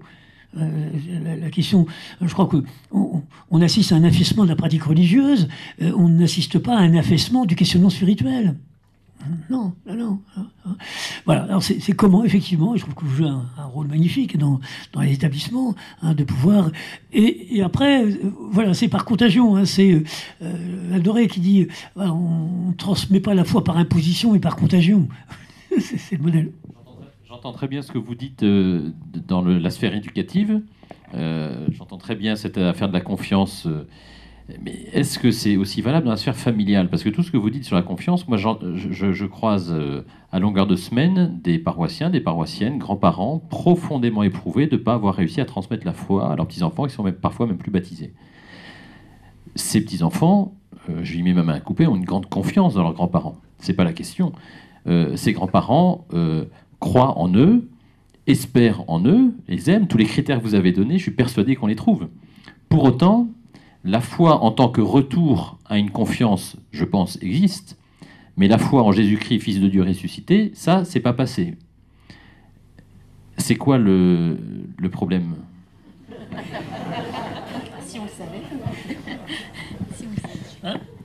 Le problème là est quand même lié un peu des fois à ce décalage culturel, enfin je veux dire, hein, et de se dire que la vie, enfin je suis d'accord avec vous, hein, la confiance est grande et c'est merveilleux cette transmission des grands-parents vis-à-vis des petits-enfants, mais comme il y a besoin, ça c'était aussi une des grandes idées de Jean Bosco, il interpellait ses ados par des biographies d'adolescents, des jeunes de leur âge. Hein, je vois un Carlos Acuti. Hein, bon. Et alors que, c'est vrai, le grand-parent, avec tout l'amour et la confiance qui est en eux, ils sont de leur monde. Enfin, l'aspect de témoignage, c'est-à-dire que comment ce message me permet de témoigner au milieu de mes amis. Enfin, c'est là où, faut dire, la question se pose. Et comme je le disais, que la transmission est plus difficile lorsqu'il y a un écart culturel plus grand entre les générations. Mais et c'est comment effectivement, et là je crois beaucoup, moi, à l'évangélisation des jeunes par les jeunes, hein, c'est de se dire que des fois, le jeune va être plus interpellé par le témoignage d'un copain de son âge que par le témoignage d'une personne de la génération du dessus ou encore au-dessus. Et c'est comment effectivement susciter chez ces jeunes chrétiens, voilà, ce souci de pas, moi, qui m'inquiète un peu, de ne pas se replier sur eux, une espèce de vouloir identitaire, enfin je veux dire, mais cette ouverture, parce qu'on a vraiment besoin, on a besoin de leur message et de leur capacité à pouvoir transmettre le message dans un langage qui continue d'être audible par les jeunes. Donc c'est toute la question des influenceurs, avec tout le risque, enfin je veux dire, nous, on est un peu prudent, parce que un évêque, en parlant d'un frère de chez nous qui a un grand succès, il dit mais il amène les jeunes à lui ou au Christ? Ça c'est le risque, l'influenceur. Hein, moi j'aime bien, vous savez, ce proverbe chinois, lorsque le sage montre la lune, l'imbécile regarde le doigt. Et ça, c'est le risque des écrans. C'est-à-dire qu'il y a une telle focalisation sur la personne de l'influenceur que ça peut faire parfois obstacle au message qu'il doit transmettre. Hein. Comment effectivement former nos jeunes et nos jeunes chrétiens à cette capacité à témoigner au milieu de leurs camarades. C'est assez rassurant pour les grands-parents. C'est assez rassurant pour les grands-parents. Et donc, disons, en fait, le terreau culturel change tellement vite qu'ils ne sont pas les mieux placés, en fait. Et justement, toi qui es avec les responsables de la catéchèse et des catéchumènes, qu'est-ce que tu constates de la transmission, des ruptures de transmission en famille, et qu'est-ce que vous pouvez apporter au niveau de l'Église diocésaine que les familles ne peuvent plus apporter? Alors, déjà, avant ce qu'on peut apporter, la question de il n'y a pas de transmission, on a donné à nos enfants ce qu'on estimait être les fondements de la foi, on a donné tout notre cœur, enfin voilà. Souvent, on est sur du constat qui est à l'instant T, c'est-à-dire que nos enfants n'ont pas fait baptiser leurs enfants, ils ne pratiquent pas, ce qu'ils nous disent de ce qu'ils ont reçu, on ne reconnaît pas. Voilà. Attention, en fait, c'est aujourd'hui, oui, d'accord, mais ça ne veut pas dire que c'est pour toujours. Et donc, au catéchuménat, on voit bien comment les chemins peuvent à tout moment basculer, soit à un instant T, soit sur la durée. Et donc, on n'est pas en tant que parents, alors moi, c'est pareil, je suis mère de famille. Dans nos familles, nos enfants vont peut-être pas nous prendre, nous, comme interlocuteurs premiers pour nous parler de leur conversion. Les choses vont se vivre on va découvrir peut-être des petits signes chez nos enfants. On en parlait avec Anne en disant oh, de temps en temps, il y a quelque chose qui émerge et ah, chouette, en fait, ça a germé quelque part. Peut-être, voilà. Mais c'est pas parce qu'on n'est pas témoin aujourd'hui de ce qu'on attend que ça ne se passe pas ou que ça va pas se passer. Et puis justement, qu'est-ce qu'on attend? Parce que là, c'est la deuxième Exactement. partie. Peut-être Anne, sur le fait que la transmission, c'est pas transmettre pour que, c'est pas faire un copier-coller. Chez moi, je résume de manière un peu abrupte, mais permettre aux jeunes d'inventer sa propre manière de croire, de s'approprier, de construire ses représentations. Est-ce que tu vois, toi, entre tes représentations et les jeunes qui te sont confiés, des véritables... Est-ce qu'ils arrivent à s'approprier, à croire de manière un peu étonnante, par rapport à la manière dont toi-même tu crois? Alors déjà, je pense que, comme on disait, comme il y a une crise des institutions, ils vont pas prendre le tout de ce que propose l'Église. Ils vont aller prendre des choses qui les intéressent, mais pas forcément tout. On parlait aussi des grands rassemblements comme les JMJ, où effectivement ça va toucher à l'affectif, à l'émotion. Ils sont beaucoup dans l'émotion, nos jeunes. Et alors c'est des moments très forts. Alors on disait après, quand ils reviennent, la vie quotidienne prend le dessus. Mais finalement, ils auront pris ça, mais ça ne veut pas dire qu'après, ils vont s'engager dans l'Église. Voilà. Certains vont vivre ce moment-là. Certains vont continuer à vivre une vie où ils vont être engagés. C'est vrai que tous, devant moi, vous êtes d'une génération où, en général, il y a un engagement. Il y avait un engagement qui accompagnait cette foi profonde. Je pense qu'on est sorti de ce modèle-là, parce que d'ailleurs, l'engagement, il y a une crise de l'engagement dans le monde associatif, dans le monde sportif, dans tous les domaines de notre vie sociale. On ne peut pas se dire que les personnes vont s'engager comme nous avons pu nous engager. Donc déjà, je pense que ça, il va y avoir une autre façon. Alors, c'est pareil, avec Coralie, on se dit, on voit des choses émerger, mais on ne peut pas dire aujourd'hui, voilà quelle forme ça va prendre. C'est en train d'émerger. Les jeunes aujourd'hui, moi je pense, il y a une chose dont je suis sûre, c'est qu'ils apprennent en expérimentant. Il faut les mettre en action. Ils aiment observer, ils aiment être en action. Donc vraiment, c'est important de leur faire confiance et de les mettre en projet. Et après, qu'est-ce que je peux dire? Alors, c'est pareil. Alors, je ne peux pas parler des jeunes quand je parle des lycéens de mon établissement, puisque d'abord, c'est une certaine catégorie d'élèves. Et puis, on va dire, dans les 400 élèves que j'accompagne, on va dire la grande majorité n'est pas croyant, n'a pas forcément eu de catéchèse. Enfin, ils font partie de ces jeunes qui n'ont quand même pas de culture chrétienne, on va dire, très peu. Mais ils ne sont pas hostiles. Moi, je les trouve très ouverts. Et je les trouve très... Alors, c'est tout bête, Moi, j'aime bien les saluer par leur prénom. Alors, les 400, je ne peux pas dire que je connaisse les 400, mais voilà, quand je les croise, bonjour, et puis comment ça va? Mais très souvent, ils me répondent et vous, madame, comment ça va? Mais moi, rien que ça, je trouve ça...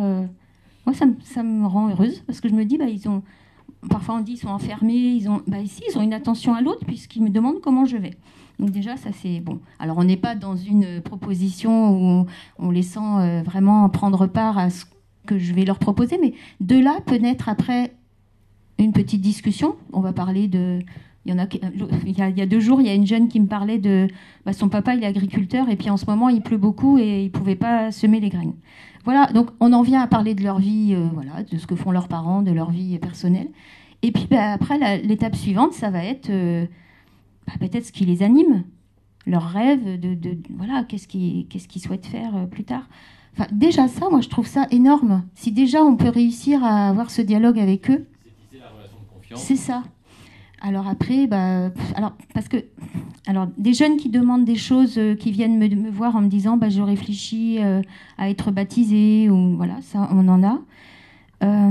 Et puis il y a aussi des jeunes qui sont issus de familles où la transmission s'est faite, je pense, qui sont vraiment dans des groupes où ils vont vivre vraiment une vie de foi intense, où ils le revendiquent, où ils aiment bien venir dans tous les temps de messe, célébration, mais où parfois, alors pas pour tous, mais où parfois le témoignage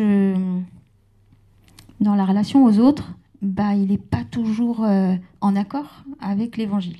Et là, on est obligé... Alors ça, c'est notre travail d'éducateur, dans la conversation, d'arriver peut-être à les mettre face à cette contradiction et de dire, là, tu dis ça, mais comment... Enfin, voilà, et de les interroger pour voir comment ils mettent en accord leur foi et leur vie. C'est un peu Enfin, le dernier point que j'aimerais aborder avant de discuter avec la salle, c'est ce point dont vous avez parlé sur la crédibilité. Il y a une crédibilité s'il y a une cohérence entre le dire et le faire. Voilà. Et j'ai beaucoup aimé l'exemple que vous preniez de l'organisation de la prière scout. Est-ce que c'est vital pour toi de prier ou pas? Et c'est la seule question. Mais ça veut dire, moi j'aime beaucoup ça, parce que ça déplace ce dont on parle depuis tout à l'heure en mode éducateur jeune à tout chrétien jeune. C'est-à-dire qu'en fait on est tous appelés à une cohérence de vie.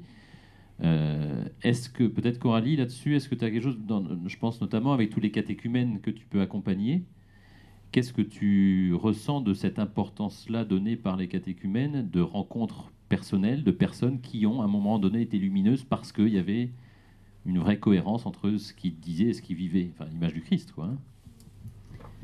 Eh ben justement, il y a pas mal de grands-parents et de témoins qui s'ignorent. C'est-à-dire que on a les témoins qui s'ignorent, c'est par exemple le collègue de bureau. Dans les catéchumènes de cette année, on a plusieurs catéchumènes qui nous disent, mais en fait, moi, ce qui m'a interpellée, c'est mon ou ma collègue. Ah bon, mais parce que prosélytisme dans l'entreprise, enfin... Ah non, pas du tout. C'est qu'en fait, sa façon de vivre m'interpellait. Et un jour, j'ai découvert que cette personne avait la foi et tout s'est éclairé pour moi. Et alors, de fait, du coup, est-ce que cette personne est au courant? Ah ben non, pas du tout. Et donc, en fait, il y a des gens comme ça qui sont des témoins par leur cohérence de vie, en fait. C'est très beau. Là, on est sur le semeur qui a semé sans savoir, quoi. Et donc, il y a beaucoup de grands-parents. C'est pour ça on parlait tout à l'heure des grands-parents. Il y a beaucoup de personnes comme ça qui sont témoins à un moment dans la vie et qui, du coup, font signe, des signes du royaume pour ces personnes-là. Et donc, viennent rejoindre aussi des attentes, des interrogations. Et puis, le temps de Dieu, c'est pas le nôtre. Donc, parfois, il y a quelque chose qui est semé à un moment, et puis, c'est plus tard que ça va germer. Et nous, on le saura jamais, et tant mieux peut-être aussi pour notre humanité et humilité, les deux. Voilà. Et du coup, moi, ça me fait penser, on parlait tout à l'heure de la peur. Souvent, moi, j'entends les catéchistes ou les accompagnateurs de catéchuménat dire « Oui, mais alors après, on les voit plus ». Bah oui, parce que les enfants, ils passent au collège, alors c'est une autre pastorale. On les voit plus, bah oui, parce que du coup, les étudiants sont partis. Les catéchumènes, on les voit plus à la messe, ou ils ont changé de quartier, on les voit plus. Sauf qu'en fait, ce qu'on ne sait pas, c'est dans leur histoire de vie, ce qui a été semé est semé. Et en fait, peut-être que effectivement, ce catéchumène, on va pas le voir. De toute façon, il est parti après ses études, ce jeune. Mais ce qu'il va faire dans sa vie, ce qu'il va continuer à pousser, on ne le sait pas. Et en fait, on va aussi avoir, par exemple, ce jeune, un jour, peut-être, il sera amené à être parent, et quelque chose va quand même ressurgir, hein, s'il ne va pas toutes les semaines à la messe, va ressurgir, il aura peut-être le désir de faire baptiser son enfant. Sauf que s'il fait baptiser son enfant dans 10 ans, dans une autre paroisse, une fois que l'enfant sera baptisé, les gens vont dire « Ah ben c'est dommage, on ne le voit plus ». Mais peut-être que 5 ans après, l'enfant, il sera catéchisé, mais ça sera avec d'autres gens en face. Et puis quand il ne sera plus là, l'enfant « Ah ben on ne le voit plus ». Mais en fait, on n'a pas comme ça l'histoire de la vie des gens, et tant mieux, hein. Parce que donc souvent on a peur en disant on les voit plus. C'est pas parce qu'on les voit plus qu'ils n'existent plus. Et c'est pas pour ça que Dieu n'est plus dans leur vie. Donc il faut aussi nous qu'on soit dans la confiance en Dieu et puis dans le parcours de ces gens, quoi, dans la confiance en nos frères. Voilà. Bien, merci beaucoup. À vous la parole, Gilda, le micro. Si vous avez des questions, n'hésitez pas. Jean-Marie Petitclerc, Anne Reynaud et Coralie Masson. Moi, non. Voilà. C'est plus confortable. Voilà, n'hésitez pas à prendre la parole. Si le micro marche, ce qui n'est pas sûr. Oui, merci pour votre intervention, vraiment à chacun et à chacune. Moi, je voulais juste partager quelque chose qui me touche beaucoup en ce moment. C'est qu'on a plusieurs jeunes sur notre paroisse de Mireuil qui demandent le baptême, la confirmation, et qui, dans ce mouvement de la confiance, justement, et de croire, qui ramènent leurs parents à la messe, voilà. Donc, et qui interpellent leurs parents et qui... Voilà, donc la transmission, elle peut aussi se faire dans l'autre sens. Et voilà, c'est un constat que je fais en ce moment et qui me touche beaucoup. Voilà.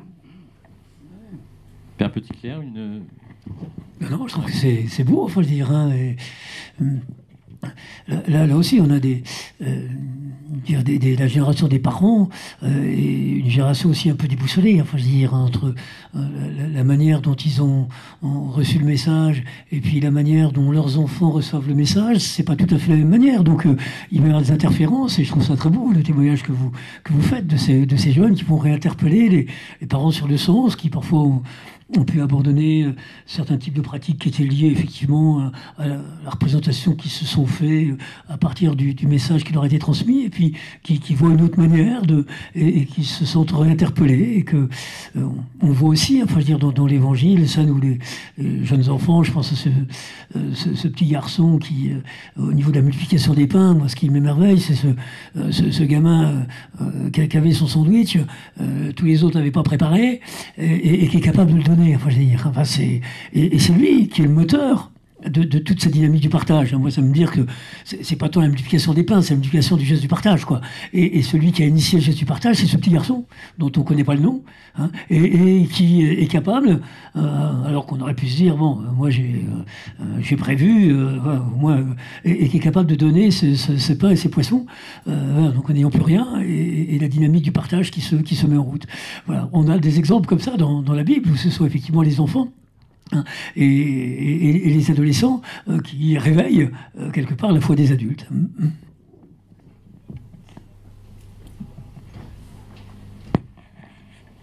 Oui, merci pour vos interventions.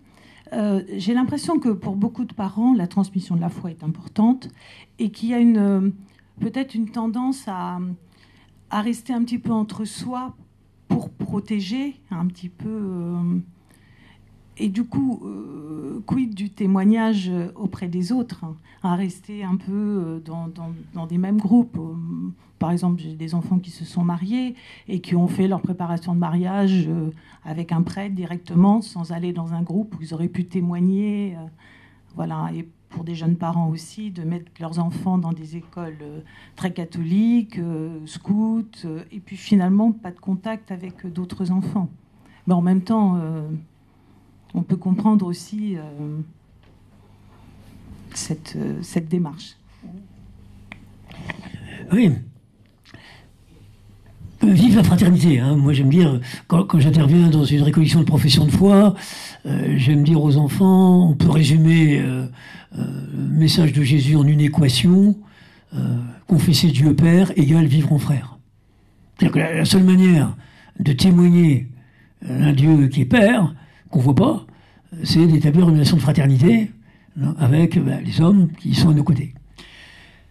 Et j'aime le dire que la différence entre la fraternité et l'amitié, c'est qu'on choisit ses amis alors qu'on ne choisit pas ses frères.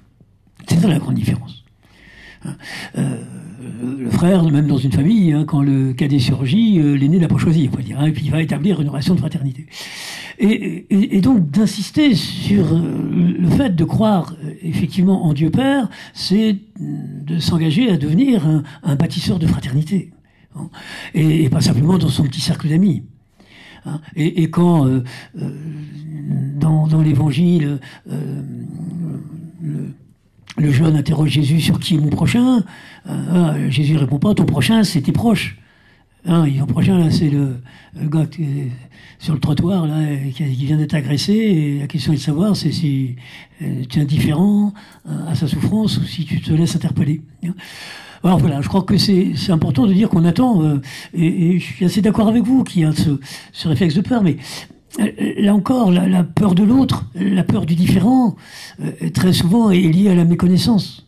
Hein, et que la seule manière de dépasser la peur, d'aller vers l'autre, c'est d'être dans ce mouvement, d'apprendre à le connaître. Hein, quand j'interviens dans une école primaire, voilà, on intervient sur le racisme, j'ai dit, imaginez que vous allez frapper à la porte d'un pavillon de banlieue, et puis un gros chien qui arrive, et qui hurle et qui aboie. Enfin, je dis, il y a deux solutions. Il y a soit vous connaissez pas le chien, forcément vous avez peur. Soit vous connaissez le chien, alors vous mettez la main sur sa tête en disant, allez Médor, calme-toi, c'est moi. C'est le même comportement du chien. Mais votre réaction va effectivement dépendre de votre niveau de connaissance. La peur, ça vient toujours de l'incapacité d'anticiper la réaction de l'autre. C'est ça qui crée la peur. Et c'est par cette dynamique de connaissance que je vais effectivement apprendre à dépasser cette peur. J'ai vécu 5 ans dans une cité, un appartement, là, quand je travaillais comme éducateur à Chanteloup, et j'avais une mère de famille en face de mon appartement qui était d'un racisme épouvantable. C'est épouvantable. Elle avait la solution à tout, il suffisait de renvoyer tous les Maghrébins, au moins ça ferait des logements disponibles pour les Français et ça ferait du travail pour tout le monde. Tous sauf un, le voisin du dessus, qui était un homme charmant, qui gardait ses enfants quand on allait faire ses courses, et j'ai essayé de lui faire comprendre que finalement le seul qu'il connaissait, il était charmant. Il était charmant. Le seul qu'il connaissait. Tous les autres, bon.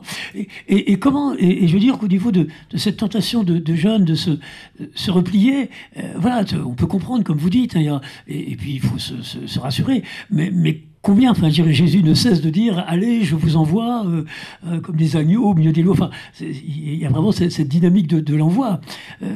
L'Eucharistie, enfin, j'aime dire, la messe, c'est la juxtaposition de 4 liturgies, hein, où c'est prendre connaissance finalement des 4 modes de présence de Jésus ressuscité. Présent au milieu de la communauté quand on se rassemble, que 2 ou 3 soient réunis en mon nom, je suis au milieu d'eux, donc c'est le début. Après, présent dans la parole, hein, présent dans le partage du pain et du vin eucharistique, hein, et puis après, être allé chercher sa présence dehors.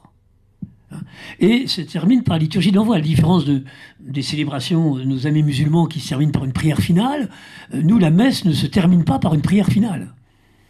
Elle se termine par un envoi. Et d'ailleurs, le mot messe vient du latin mittere. C'est-à-dire que très tôt, les chrétiens, pour avoir un nom pour ces 4 liturgies, ont choisi la 4e. Autrement dit, ce que vous avez vécu pendant la messe n'a de sens que parce que vous allez vivre. Par cet envoi. Hein. Et on appelle messe l'ensemble des 4 liturgies. On dit qu'on va à la messe, on ne dit pas qu'on va à l'Eucharistie. Et le mot messe vient de la 4e liturgie. C'est le nom de la liturgie de l'envoi. Donc très tôt, les chrétiens ont compris, hein, que finalement, ce qui allait définir l'ensemble, hein, c'est l'envoi. C'est-à-dire que tout ça, partager, ben, t'es appelé à partager. Voilà. Alors voilà, faire comprendre ce message-là à nos jeunes, et que voilà, le chrétien est toujours en tension permanente entre le dedans et le dehors de l'Église. Hein. Christ est à la fois au centre, quand 2 ou 3 se réunissent en mon nom, je suis au milieu d'eux, et puis il est à la fois le plus loin. Ce que vous faites au plus petit d'entre les miens, le plus exclu, c'est à moi que vous le faites. Hein.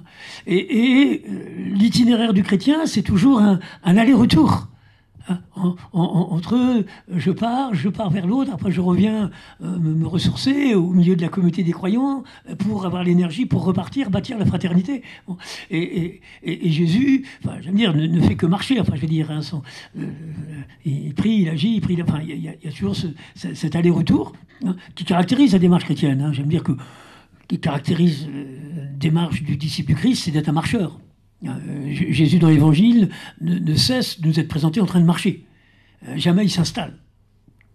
Voilà. Et quand ça va, il a multiplié les pains, tout le monde s'entend et tout, puis il traverse le lac pour aller de l'autre côté. Toujours cet aller-retour, hein, entre la... voilà. Donc, on peut comprendre, mais je crois que c'est important de faire découvrir effectivement aux jeunes que Christ n'attend pas d'eux qui se replient dans leur petit noyau et qu'ils comptent sur eux pour bâtir cette fraternité. Et combien, je trouve que c'est le défi aujourd'hui de notre société, et le plus grand service que l'Église peut rendre à notre société, c'est de bâtir cette fraternité. Fraternité. Hein.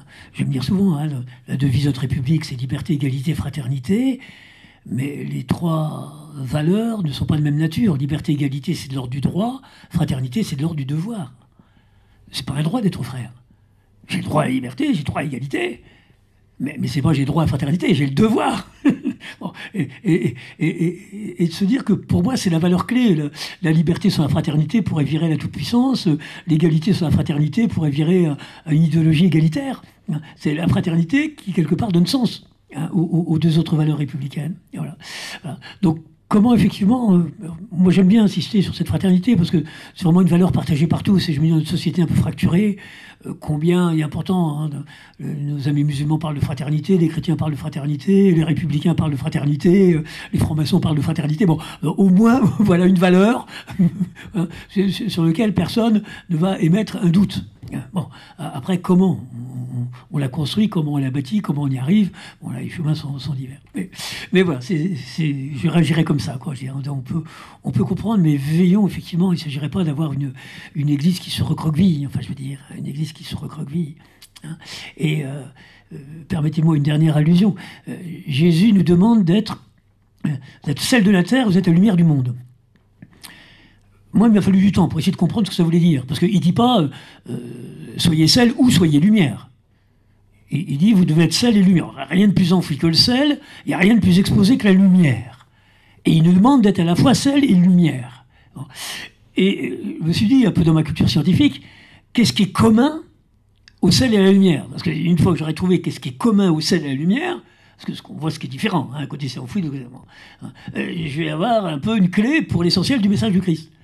Et j'aime dire que ce qui est commun au sel et à la lumière, hein, c'est que c'est un révélateur des talents de l'autre. Le sel n'est pas là pour donner son goût à l'aliment, mais pour permettre à tous les aliments de relever leur goût. Et la lumière, si on était en obscurité, je verrais tous en noir. Et là, grâce à la lumière, vous me renvoyez la lumière bleue, vous me renvoyez la lumière blanche. Donc, le disciple du Christ doit toujours être un révélateur de talent. Être sel et lumière, c'est être révélateur de talent. C'est pas être lumière, enfin, moi je suis un peu marin, puis je trouve qu'à La Rochelle ça a du sens. On n'installe pas un phare sur une côte pour que les bateaux se précipitent vers le phare. C'est pas fait pour ça. Ça serait une catastrophe. Parce que des fois, il y a des chrétiens qui interprètent ça. Je suis lumière, hein, alors ça serait un peu avec les insectes qui arrivent, et puis... Non, on installe le phare sur une côte, hein, de manière à ce que le bateau puisse prendre repère, grâce au phare, et tracer sa propre route. Et que le phare est là, non pas pour que le bateau vienne vers le phare, mais pour que le bateau puisse prendre le phare pour repère et tracer sa route. Je trouve que c'est une belle image du disciple du Christ. On n'est pas là pour attirer les gens à soi. Le contraire d'éduquer, c'est séduire. Ex ducere, c'est conduire hors d'eux, séduire, c'est conduire à soi. Donc on n'est pas là pour séduire, amener à soi. On est là pour permettre à chacun de trouver sa réponse à ce questionnement sur le sens de sa vie. Et d'être ses repères.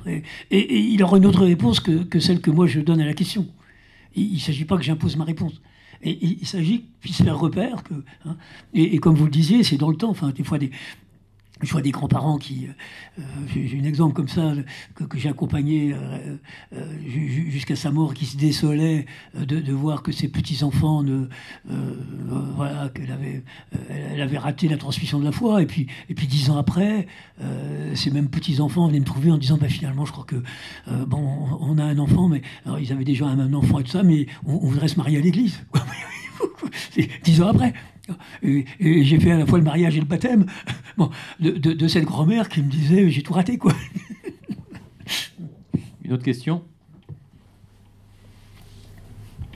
C'était plutôt une remarque que je voulais partager. Je m'occupe un peu de la préparation des cérémonies d'obsèques, et dans ce cadre-là, je vois beaucoup de familles avec plusieurs générations.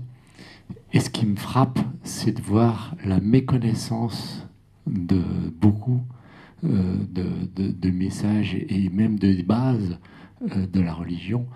Du coup, quand on parle, on est parfois non compris. Parce que nous, on parle du Christ, on parle de Jésus, mais pour certains, ça ne signifie rien du tout. Donc je pense que c'est une des grosses difficultés qu'on a dans notre transmission. C'est que déjà, avant de transmettre, j'allais dire une foi, il faut arriver à instruire. Et ce que je reçois très bien de votre part, c'est quand vous dites, la première des choses, c'est l'exemple. C'est des exemples montrés, compris, et puis montrés par notre vie, qu'il y a autre chose. Je crois effectivement que c'est une merveilleuse occasion d'évangéliser les obsèques. Parce que donc là, les personnes sont face au questionnement.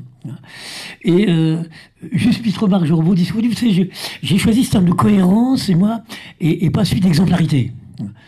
Parce que des fois, je me dis, s'il fallait que les enfants attendent que tous les adultes soient devenus exemplaires avant qu'ils entreprennent leur mission éducative, je pense qu'ils attendraient longtemps. Bon.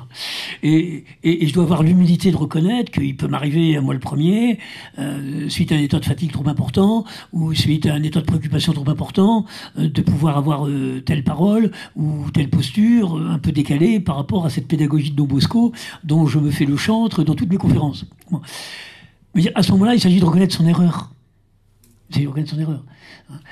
Des fois, on croit que sauver l'autorité, c'est pas non, l'enfant il la voit. Mais ce qui est important, parce que tous on est faillibles, comme vous le disiez, c'est dire oui, mais le dire que je te dis, c'est aussi le dire que je m'impose. Mais je suis pas parfait. Bon, alors moi aussi, je peux pas avoir des écarts. C'est plutôt d'ailleurs rassurant pour l'ado de se rendre compte que un ado sera entouré que d'adultes parfaits. Il se dirait jamais j'arriverai à devenir adulte. Lui connaît ses failles. Donc le fait de voir les failles de l'adulte, quelque part, est rassurant pour lui, en disant voilà. Et combien c'est important aussi pour les prêtres que nous sommes, enfin, je veux dire, de ne pas se mettre sur un piédestal. Là aussi, on a nos failles, on a nos limites. Je me souviens un jour, je faisais une conférence, et après je dînais avec un évêque, je ne citerai pas, qui avait fait une grande intervention sur le prêtre aujourd'hui. Alors, parfaitement équilibré sur le plan affectif, parfaitement au point sur les questions théologiques, parfait. J'ai dit, Monseigneur, je comprends qu'il n'y ait plus de vocation, ouais. Franchement, ça n'existe pas, quoi. Nous aussi, on est pétris de chair et d'os, et voilà, et puis on essaie de témoigner, de porter ce trésor au sein de nos faiblesses, comme dit Paul. Voilà. Donc je préfère ça de cohérent, de pas toujours exemplaire. L'important, c'est d'être cohérent. C'est d'être cohérent. Hein. Et ça, les jeunes ont besoin de sentir cette cohérence. Hein. Et puis, de temps en temps, il peut y avoir un écart, mais là, il s'agit de le reconnaître. Hein. Voilà, reconnaître que là... Mais ce qui est important, c'est qu'il n'y ait pas un discours pour toi, un discours pour moi, quoi. Bien que c'est la même... Je pense à ce petit exemple, quand j'interroge les pédagogues, c'est que la France a le record d'Europe de consommation de tabac par la jeune génération. Un record d'Europe. Mais combien il m'arrive d'entendre encore ce discours surréaliste entre un collégien à qui on interdit de fumer et qui surprend son éducateur ou son enseignant en train de fumer. Bien sûr, il pose la question. Pourquoi toi, tu as le droit de fumer et moi, j'ai pas le droit? Réponse de l'adulte. Toi, tu es petit, tu es mineur, tu es sous ma responsabilité, tu n'as pas le droit de fumer. Moi, je suis grand, puis majeur, j'ai le droit de fumer. Et j'ai bien conscience qu'un tel type de discours est incitatif au tabac. Ce que veulent nous montrer nos ados, et ils développent des stratégies parfois sinueuses, c'est surtout qu'il ne faut plus qu'on les prenne pour des petits, mais pour des grands. Et voici que l'adulte présente le tabac comme l'apanage du grand. Vous avez des gamins de 6e qui se mettent à fumer. 6e. Non pas parce que ça leur fait plaisir, et tous comme des malades. Mais ça les pose comme grands. Mais où est-ce qu'ils ont entendu ça?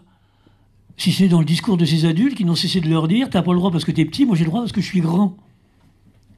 Alors, ça ne veut pas dire qu'un enseignant fumeur est un mauvais enseignant, j'en connais, mais d'excellents. D'excellents. Mais le seul discours à tenir, c'est-à-dire, tu vois, moi j'aurais aimé, quand j'avais ton âge, que mes éducateurs étaient plus vigilants, et puis j'ai pris ce mauvais pli, et puis j'arrive pas à m'en départir. Le gamin est tout à fait capable de comprendre que l'adulte qui est en face de lui n'a pas toutes les qualités. Mais si on interdit de fumer au gamin, c'est pas parce qu'il est petit, c'est parce que c'est mauvais pour ses poumons. Et je peux vous assurer que c'est tout autant mauvais pour les poumons du petit que pour les poumons du grand. Je crois que Florent Pagny en fait l'expérience récente. Mais voyez cette incohérence. Il ne s'agit pas d'être parfait. Je comprends effectivement. Mais il s'agit qu'il n'y ait pas un dire pour lui et puis un dire pour moi. Ça c'est de l'incohérence. Et combien, chaque fois qu'on est parent d'ado et qu'on dit toi t'as pas le droit parce que tu es encore mineur et moi j'ai le droit parce que je suis majeur, c'est un discours incitatif pour l'ado à adopter la conduite. C'est un discours incitatif. Si c'est mauvais pour lui, c'est aussi mauvais pour nous. Et si c'est bon pour nous, c'est bon aussi pour lui.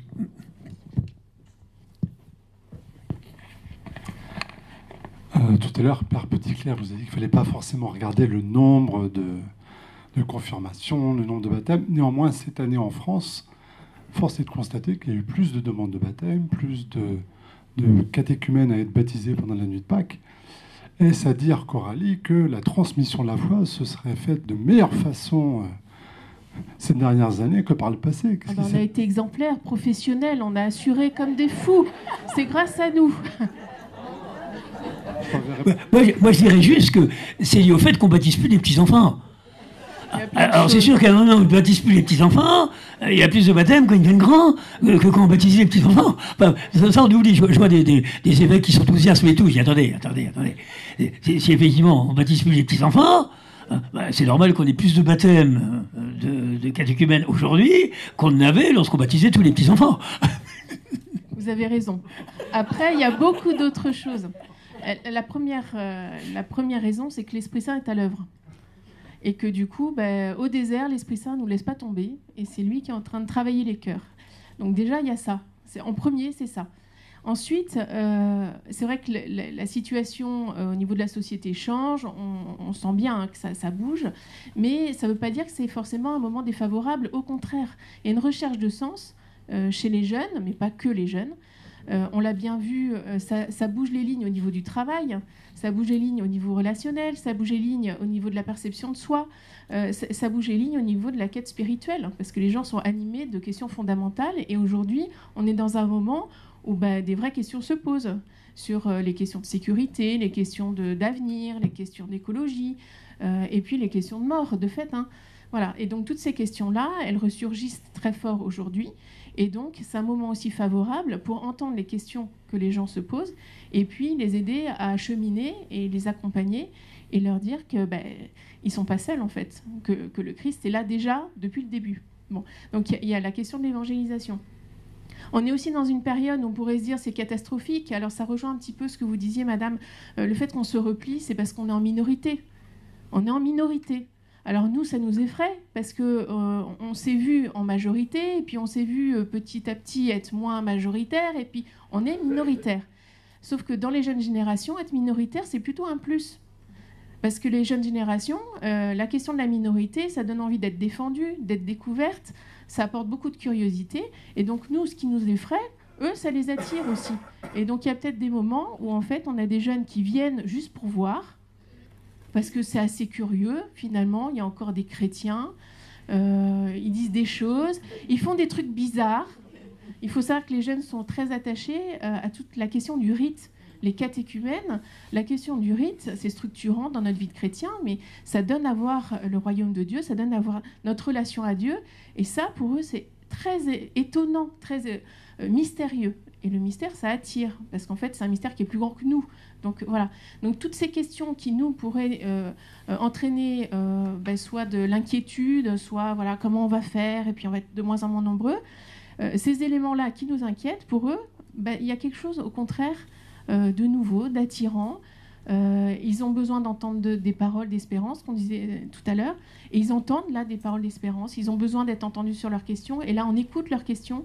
Ils arrivent avec des questions parfois, on en parlait il y a quelque temps avec Louis, qui nous désarçonnent un peu quand par exemple un jeune arrive en disant « Et en fait du coup, alors moi j'y connais rien, mais c'est quoi nos prescriptions ?» Nos prescriptions, c'est pas un mot dans notre jargon, monsieur, on parlait du langage là. C'est pas un mot qu'on utilise beaucoup, nos prescriptions. Ça résonne plutôt avec nos frères musulmans, des prescriptions du Coran. D'accord ? Et donc là, il y a des portes d'entrée qu'on découvre, qui sont très nouvelles pour nous, avec des jeunes qui viennent en disant « Mais finalement, c'est quoi mon identité ? À quoi j'appartiens ? Et à quelles règles je dois obéir ?» Alors, nous, on n'est pas trop... on n'est pas formés pour donner des règles aux gens. Des fois, c'est un mot même qui nous gêne parfois un peu. Mais voilà. Mais par contre, c'est une porte d'entrée. On peut arriver avec une demande de règles, et en fait, on va voir que ce n'est pas des règles, mais que ce sont des paroles de vie. Pas pareil. Et donc, on va pouvoir annoncer le Christ qui est à l'origine de ces paroles de vie. Voyez. Et donc, c'est intéressant d'être à l'écoute de leurs demandes et de leurs questions, parce qu'en partant de là, en les rejoignant là où ils en sont, non pas, c'est pas un où ils en sont de hiérarchie, mais c'est là où ils sont dans leur découverte et dans leur recherche, on va se rendre compte qu'en fait, on est plutôt dans un bon moment pour annoncer le Christ. C'est un bon moment pour annoncer le Christ. Donc ça, c'est quand même très important pour nous qui sommes dans notre vie de foi, dans notre chemin, et puis dans nos missions. Il y a beaucoup de gens qui sont en mission dans les paroisses. C'est le bon moment, donc il faut y aller, quoi. Et on remarque une augmentation des enfants catéchisés. Aussi. Oui, dans le lycée. Et on remarque beaucoup de bénévoles en paroisse qui s'en occupent. Merci, Christiane. Merci. Y a-t-il d'autres questions ? Parce que la fin... Profitez-en, il reste 10 minutes avant la fin du forum 2023-2024. C'est juste pour aller dans le même sens et dire que je vois beaucoup au niveau de mes collègues la différence entre ma génération et la génération suivante, donc la génération qui a l'âge d'être mes enfants. Bon, il se trouve que je suis religieuse, donc quand je suis amenée à dire à des collègues que je suis religieuse, avant, il y a 25 ans, c'était silence radio, il n'y avait pas de réaction. Je ne sais pas si c'était gêné, si c'était je ne comprends pas, je ne suis pas sûre, j'ai peur de poser des questions, bon bref, j'en sais rien. Mais en tout cas, c'était ça. Aujourd'hui, quand je dis à des collègues qui ont 25 ans de moins, je suis religieuse, ah ouais, ah mais c'est génial, ah ouais, ah bah c'est super. Et ce que j'entends dans ce c'est génial, c'est j'ai pas d'a priori, puisque moi j'ai pas du tout eu ce contexte ecclésial de base. Donc j'ai pas d'a priori sur l'Église, et ça veut dire que tu as un engagement, ça veut dire que tu crois en quelque chose, et ça c'est chouette quoi. Moi je comprends, je perçois ça, et je trouve ça intéressant. Donc contexte favorable de ce point de vue-là. Puis il y avait une question. Ouais.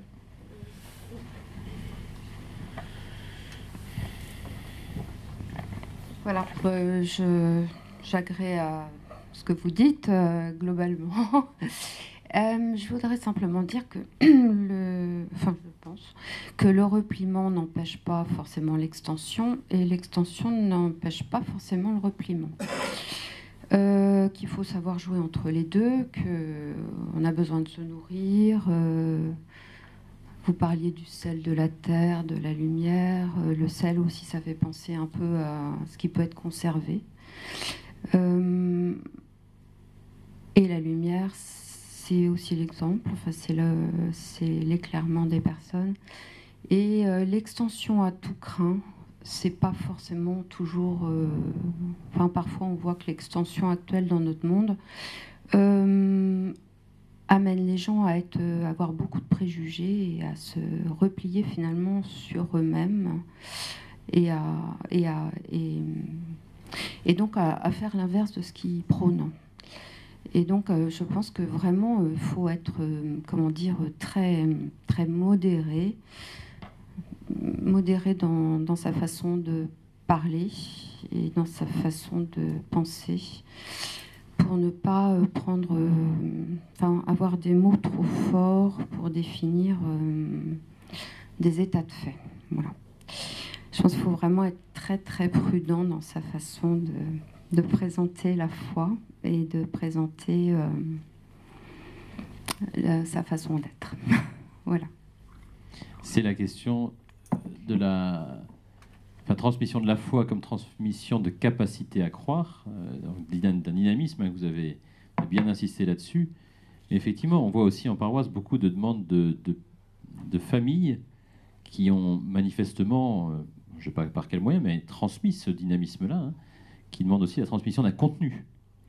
Parce que, et vous l'avez dit, hein, croire, c'est croire à quelqu'un. Et donc, transmission de la capacité à croire, mais transmission de je crois en qui et quel mot je mets là-dessus.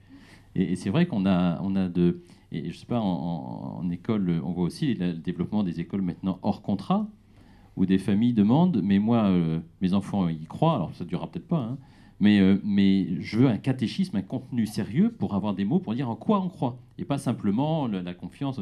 C'est un marché de niche, peut-être aujourd'hui, hein, par rapport au...